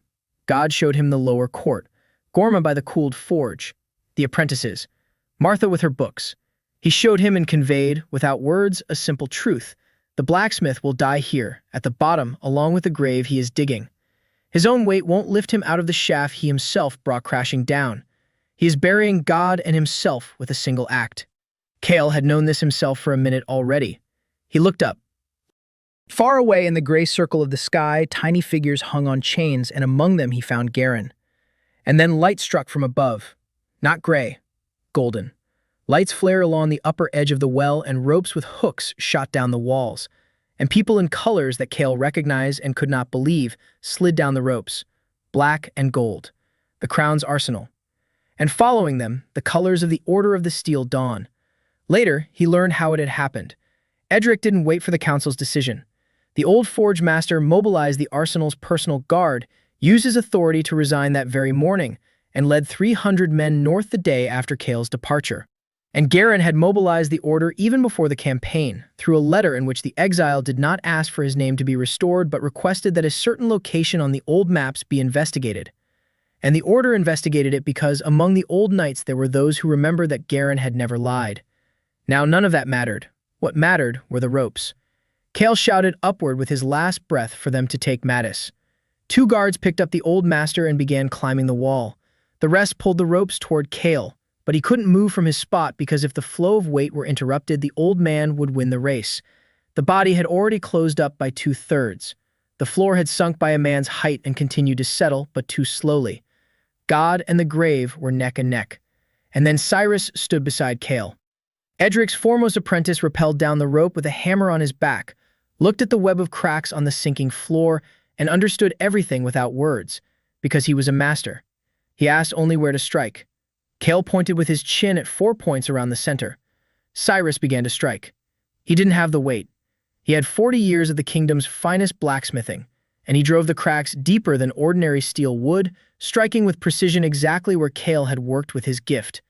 Then Garin stood beside him with his sword, weighing exactly as much as needed, and struck the 5th point with a 400-pound blade. Then came the court's fighters. 12 charged blades sank into the stone up to their hilt, transferring the stored weight of each to the rock. 30 nights of workshop labor went into the bottom of the well in a single volley, and the bottom gave way. It didn't crack. It vanished. Entirely. A circle of stone as wide as a city broke away from the rock shield and plunged the darkness below, which Kale had filled with weight, and the darkness accepted him like water. God understood a moment before the end. The body jerked upward at the unformed seams, and the old man, the head of the covenant, embraced it around the chest fragment, whether to hold it back or to say goodbye. The rope wrapped around Kale's waist. He was yanked upward the very moment the floor beneath his feet ceased to exist. He flew along the wall of the well on the rope, tied to a group of guards, and looked down. The colossal body was falling into the gaping shaft, beautiful and terrifying, and the gray light of its seams faded into the depths like a dying star. The last sound from below was not a roar. From below came the voice of an old man who was falling along with his god and singing. And then a mile of rock, which Kale had overburdened beyond all measure, collapsed inward and sealed the shaft with a crash that made the north shudder. Kale was pulled to the edge of the chasm at dawn. He lay on the ashes, gazing at the pinkening sky and listening. For the first time in half a year, his mind was quiet, completely quiet.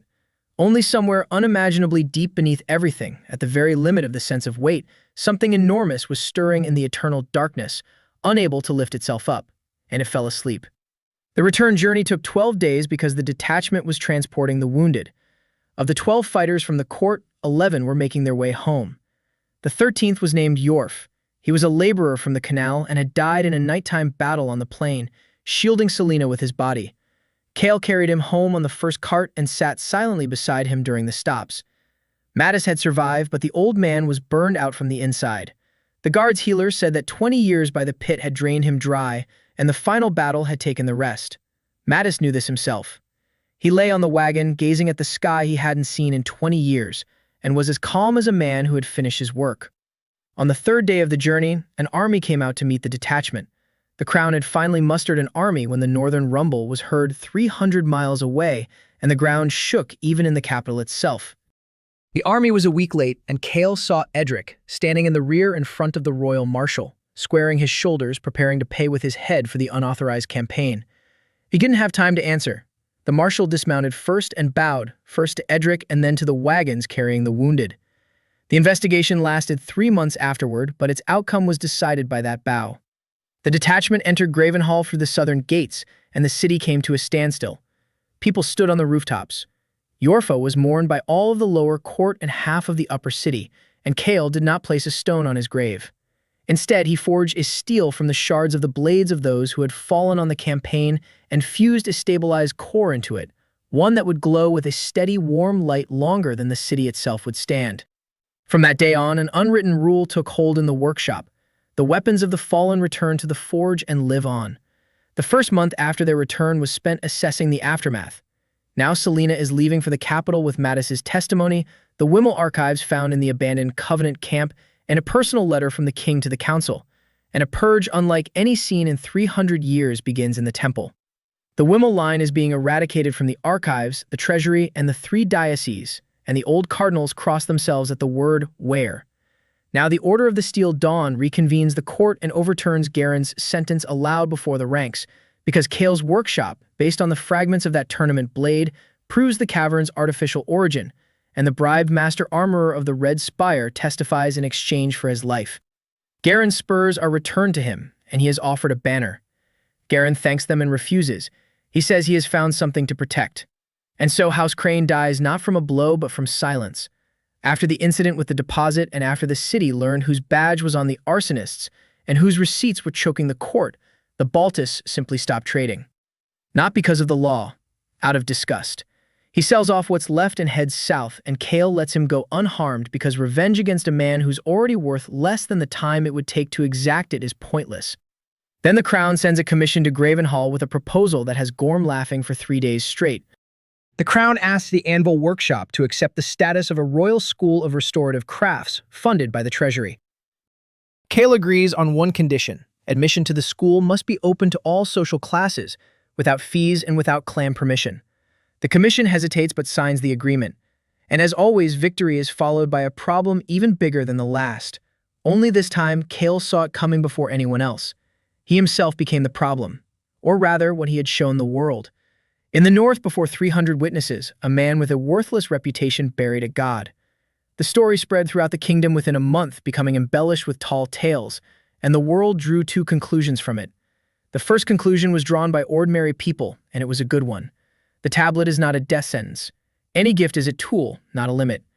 In the year following the expedition to the tablets, twice as many teenagers from poor neighborhoods arrive in all the cities as had come over the past 10 years. The second conclusion was drawn by the powerful, and it was dangerous. If a despised trait is capable of such a thing, then any trait can be cultivated into a weapon of unprecedented power. And it wasn't just apprentices who flocked to the workshop's gates. Clan envoys arrived with chests of gold in exchange for knowledge. Recruiters from outside arrive as well.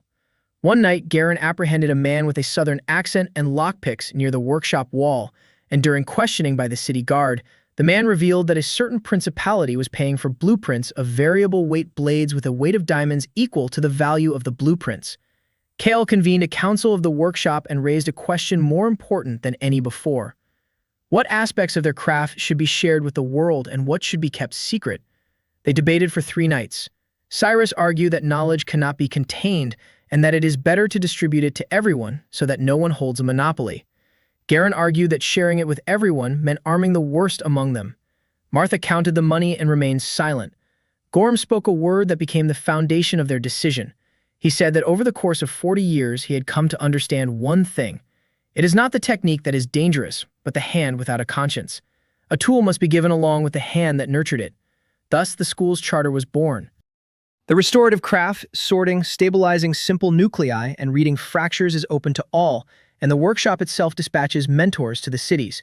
The combat legacy, charged blades, locking, and weight suppression is passed down only within the school exclusively to students who have completed the full path and have taken the master's oath. As for work involving the flesh of the fallen, it is not passed on to anyone, and Kale personally burned all records of it, leaving only a single copy in his own memory. Mattis died in the fall. He passed away peacefully in his sleep in a room with windows facing the mountains because he had asked to fall asleep to the sound of bells. The day before his death, he called Kale and gave him the only thing he possessed, a notebook of seams. 20 years of records on the behavior of first-age metal, written in charcoal on stolen paper in an underground city.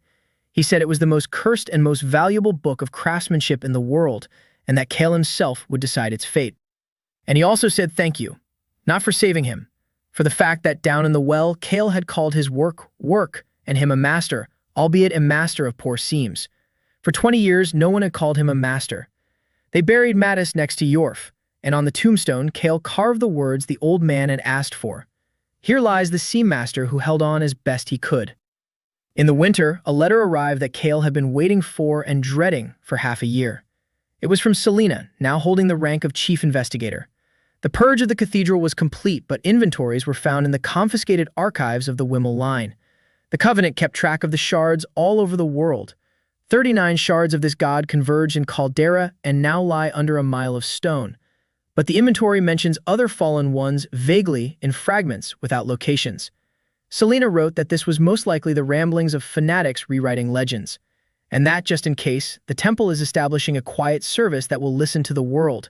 She asked if Master Kale would agree to become her external expert. Kale sat for a long time poring over the letter that night in the smithy. Then he looked at his hands. Then at the sleeping Gorns, at Mattis's notebook in the iron box, at Gorm's hammer by the anvil. And he wrote 2 words. I agree. I am listening. He did not lie. From that night on in the north, his sense of weight grew deeper and quieter, and he truly listened to the world just as one listens to the breathing of a sleeping house. The world weighed evenly, the world weighed calmly, and only the very depths beneath the northern mountains occasionally stirred in their sleep, and Kale learned not to wake up because of it. 2 years passed, and the workshop became what was known in the kingdom simply as the court. People said, "Go to the court to learn." They said, "If something is repaired at the court, it will outlive your grandchildren." The lower court of Gravenhall was no longer a dump. It was a city within a city, with 300 apprentices, 6 forges, water hammers on the canal, and street lamps burning with stabilized cores. Peb, the junk dealer, oversaw the sorting and wore the master's chain. Marta managed the household, which was on par with that of a trading house. Gorm no longer forged. Gorm taught the first year of fundamentals, and the apprentices fear him more than they feared exams, because the old man could spot a lazy swing of the back across the courtyard. At 20, Kale became someone unlike anyone else in the history of the tablet, a master who changed the value of the gift. And it was precisely during this year of calm that the event arrived for which history was destined to put everything to the ultimate test. It started small. In the spring, during the general exam for first years, a scandal broke out. The best result of the year was achieved by a boy named Tob, the son of a shoemaker, whose trait was sense of smell, a trait that even the court, accustomed to everything, laughed at. On a bet with the sorters, Tob used his nose to determine the core's rank, the alloy's composition, and a hidden crack under the blet than the evaluation plate.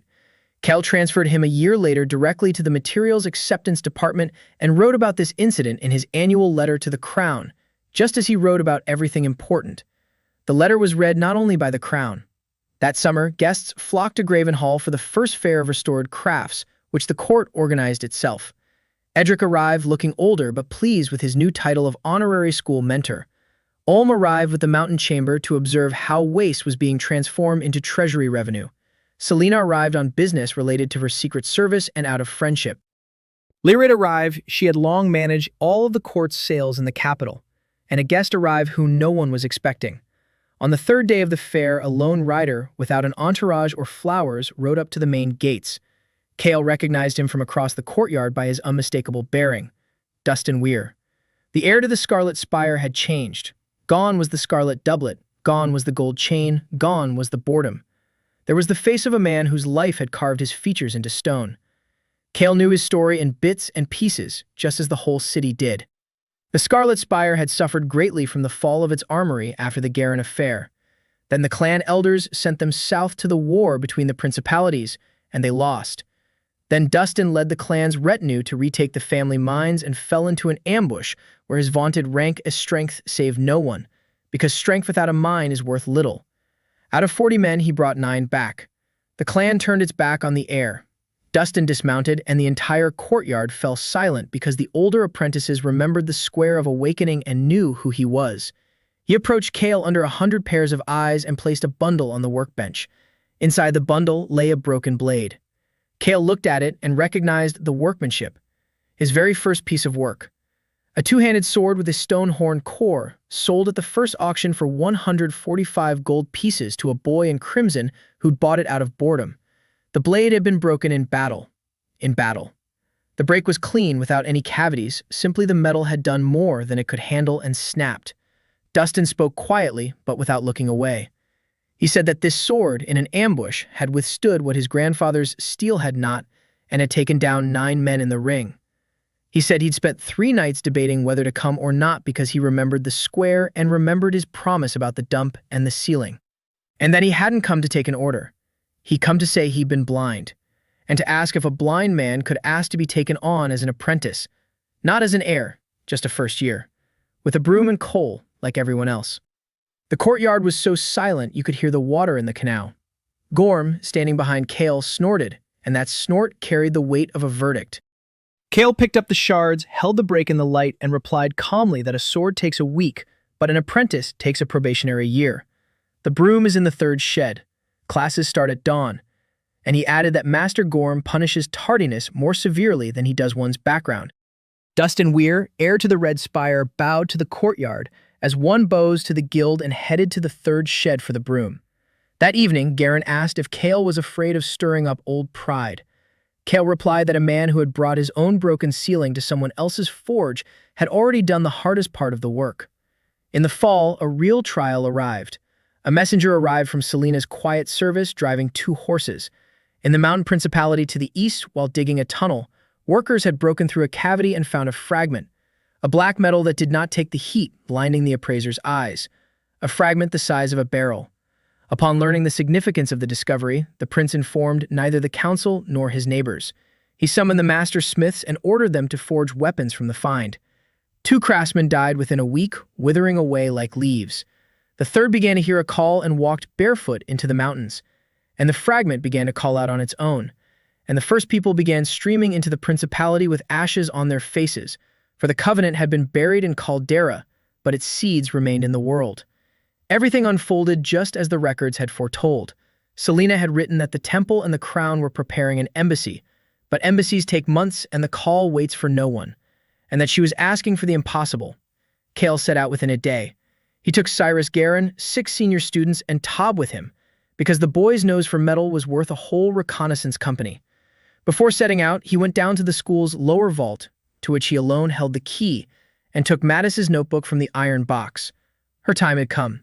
The journey east took 16 days, and at the principality's border they were met not by guards but by refugees. People were fleeing the valley because it had become literally hard to breathe there. Kale sensed the shard from 20 miles away. It was no longer calling in a whisper. It was screaming.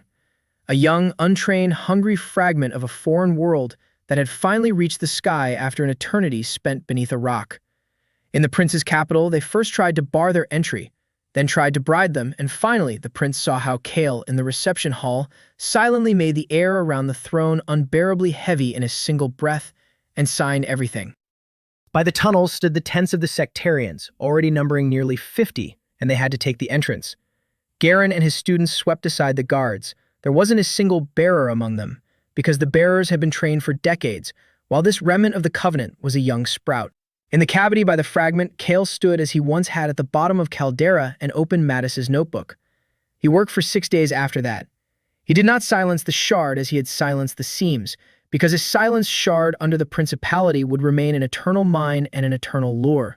He did what, according to Mattis's notes, no one else had managed to do. He drank it. Slowly, drop by drop, he poured the impossible weight of another world into his own gift through himself, just as heat is poured from a furnace into a workpiece. It was like drinking molten metal. For 6 days, Cyrus kept watch over him. Tobbs, guided by scent, would tell when the metal was and when it was building up. Garin would carry it from his hands into the tent after each run. On the 7th morning, a piece of ordinary black iron lay in the cavity, dead and empty. Just a rock. Tobbs sniffed it and wept with relief because the rock no longer smelled of the abyss. And Kale stepped out of the tunnel into the light and realized that he now carried a weight within him that would be enough to bend a bridge, and that his gift had deepened by an entire era. And he realized something else as well. He stood on the mountainside, listening to the world with his new hearing, and heard, far away, beyond the seas, beyond the edge of the maps, 3 more such voices, quiet, sleeping, waiting for their own tunnels and their own princes. The world was greater than the kingdom. The task was greater than life itself. Kale stood on the slope and smiled, because for the first time since the Plaza of Awakening, he knew for certain why the tablet had given him this particular gift. Someone must listen to the weight of the world, and go where it becomes unbearable. Another 3 years passed, and autumn arrived, bringing history full circle. Kale turned 25. The court school had graduated its 4th class, and its branches were operating in 6 cities across the kingdom. Over the years, the Secret Service had summoned Kale twice on emergency calls. One fragment was found in a sunken ship off the southern islands, and Kale retrieved it from the hold at a depth to which he was lowered in a blacksmith's bell, as the sailors later came to call that contraption. The second voice led him to a desert beyond the boundaries of the maps, where there was neither a shard nor any sex, but rather a city of a foreign people, who for 300 years had learned to live alongside their sleeping piece of God, enclosing it in silence, and for the first time, Kale did nothing. He sat for 3 days with the elders of that city, exchanged knowledge with them about how masters change, and left, giving them a method of silencing the dream in case it became restless. Thus he understood the ultimate truth of his craft. Not every burden needs to be lifted. Some are enough to simply respect. The third distant voice from across the seas had remained silent all these years, and Kale checked on it every night, just as one checks the locks before going to sleep. The world held steady. In the year of the full cycle, 3 events occurred that settled old scores. In the spring, Gorm died. The old man passed away at 81 on his cot in the room above the smithy, to the sound of the morning shift bell, just as he had wished. A week before his death, he had still been administering exams to the first years and failed half of them. The entire city and half the kingdom, which had sent craftsmen, buried him. No speeches were given at the funeral because Gorm could not stand speeches. Instead of speeches, 300 students from the school struck 300 anvils with their hammers all at once, and that single blow could be heard beyond the city walls. Kale stood by his teacher's grave, holding the old hammer he'd started with 13 years ago, and he didn't cry because Gorm had managed to tell him everything. A month before his death, the old man called him over one evening, poured 2 mugs of beer, and said that he had lived 2 lives. One before the fire, when he was a blacksmith with trembling hands and a debt, and the second after, when he became the teacher of the man who had out-argued Scrigil, and that the second life was worth the first just as steel is worth rust, and that he was dying richer than all the clans put together, because the clans inherited gold, while he inherited hands, 300 pairs of hands. That summer, the Scarlet Spire's account was settled. Dustin Weir had completed his full course of study. In 5 years, the haughty heir had grown into a tough and honest master armorer with a peculiar specialty. He repaired only the weapons of fallen fighters and returned them to their families. He passed his final exam with a piece of work that left the examiners speechless. He restored that very first 2-handed sword belonging to Kale, who had been killed in an ambush, and asked permission not to take it but to hang it in the school's main hall with a plaque. The plaque was engraved with the words that this sword was forged by a master whom the town square had mocked, and that the sword had outlived that mockery. By that time, the Red Spire clan, which had sworn allegiance to new elders, called Dustin back to claim his inheritance. Dustin refused and remained at the school as an instructor. He told his students from the poor neighborhoods that he knew the cost of both of the scroll's mistakes, both the one where you're given little and you give up, and the one where you're given much and you become blinded by it. And in the fall, a letter arrived from Selena with a single line, after which Kale sat by the forge all night. The Silent Order had completed its 10-year inventory of the Covenant's archives. Everything has been verified. On this side of the seas, the mentioned fragments no longer exist. All recovered fragments have been sealed or handed over for safekeeping. The service is shifting to a listening mode. The Supreme Inquisitor congratulates the Master on the end of a war that no one had declared. And at the very end of autumn, the day arrived for which it was worth living through it all. The Day of Awakening. Kale hadn't been to the square in 12 years. This year, he was summoned officially because the crown and the city requested that the kingdom's first master stand by the tablet during the ceremony as living proof that there are no sentences. He arrived on foot without an entourage, wearing a work jacket, and the entire Gravenhall square rose to its feet at his appearance. The same stones, the same black crystal, the same platform from which he had once been driven off amid general laughter. Only now guild recruiters stood intermingled with the instructors from his school, and hanging over the rows was the city's new rule, carved into the stone of the arch. The tablet names the gift. Man names the price. The ceremony proceeded as usual. The children touched the crystal and received strength, mana, and dexterity, and the crowd cheered for each one. And then a girl of about 17, as thin as a pole, stepped onto the platform in a patched dress, her hands rough from washing, her fingers like chicken claws. Kale recognized that look before she even touched the stone, the look of someone who is already prepared for ridicule. She placed her palm on the crystal. Letters flashed above her head. Fragility. The square buzzed with confusion. Someone in the back rows giggled out of old habit and stifled it because his neighbors turned to look at him. The girl stood with her head held high, and in her eyes was despair held in check only by pride, and Kale looked at her and saw himself 13 years ago, right down to the last crease at the corner of his mouth. He stepped out to the center of the platform. The square fell silent. He asked the girl what her name was. She replied that she was Nisa, the laundress's daughter. He asked if she could already feel her gift. She paused and said quietly that she could.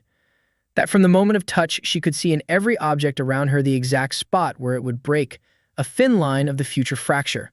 In the stones of the platform, in the chain around the elder's neck, in her own shoe, and that it was probably a very bad gift because it only showed how everything dies.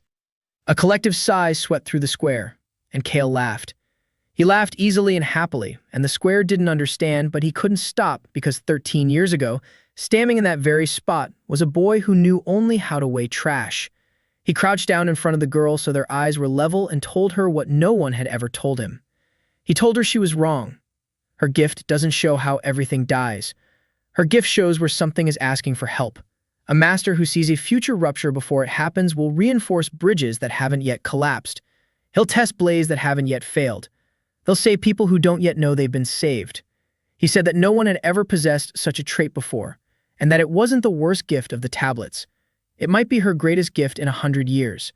It all depends on whose hands it falls into and what those hands will learn. Then he straightened up and asked in front of the entire square if Misa, the laundress's daughter, wanted to study at the court. The girl could not answer with words. She nodded, and tears streamed down her face. And Gravenhall Square, that very square that knew only how to laugh, erupted in a cry that contained not a single trace of mockery. That evening, Cale returned to the smithy last as always. The school was growing quiet. Lights were going out in the dormitory windows. Dustin was still at the 6th forge, repairing someone's saber, and nodded to him the way one master nods to another. Cale walked to the old part of the courtyard, where the first smithy, rebuilt after the fire, stood. It had been preserved just as Gorm's anvil had been preserved, without the heart given to the hammer. He sat down on the teacher's stool and sat there for a long time in the darkness, listening. He listened to the weight of his world. 300 sleeping students, the warm cores and the lanterns, the steel of Yorfa shining with an even light over the graves. The land beneath the northern mountains where, at the bottom of a sealed mine, that which had sought to become the end of all things slept in an eternal, unbreakable slumber and became simply the deepest stone in the kingdom. A distant city in the desert, mindful of its own weight. A silent voice beyond the seas. The world weighed just right. The world weighed calmly. The world weighed exactly as much as it needed to. Cale stood up, took Gorm's old hammer from the anvil, hung it on his belt next to his own, and stepped out under the stars. Tomorrow at dawn, his lesson would begin for the first years. The first lesson he had taught himself all these years, and one he always began with the same words. He told them that the world would weigh them down their whole lives. Squares, tablets, people. Everyone would tell them how much they weighed and where their limits lay, and that the craft he would teach them consisted of one single secret. Weight is not a sentence. Weight is what you choose to carry yourself.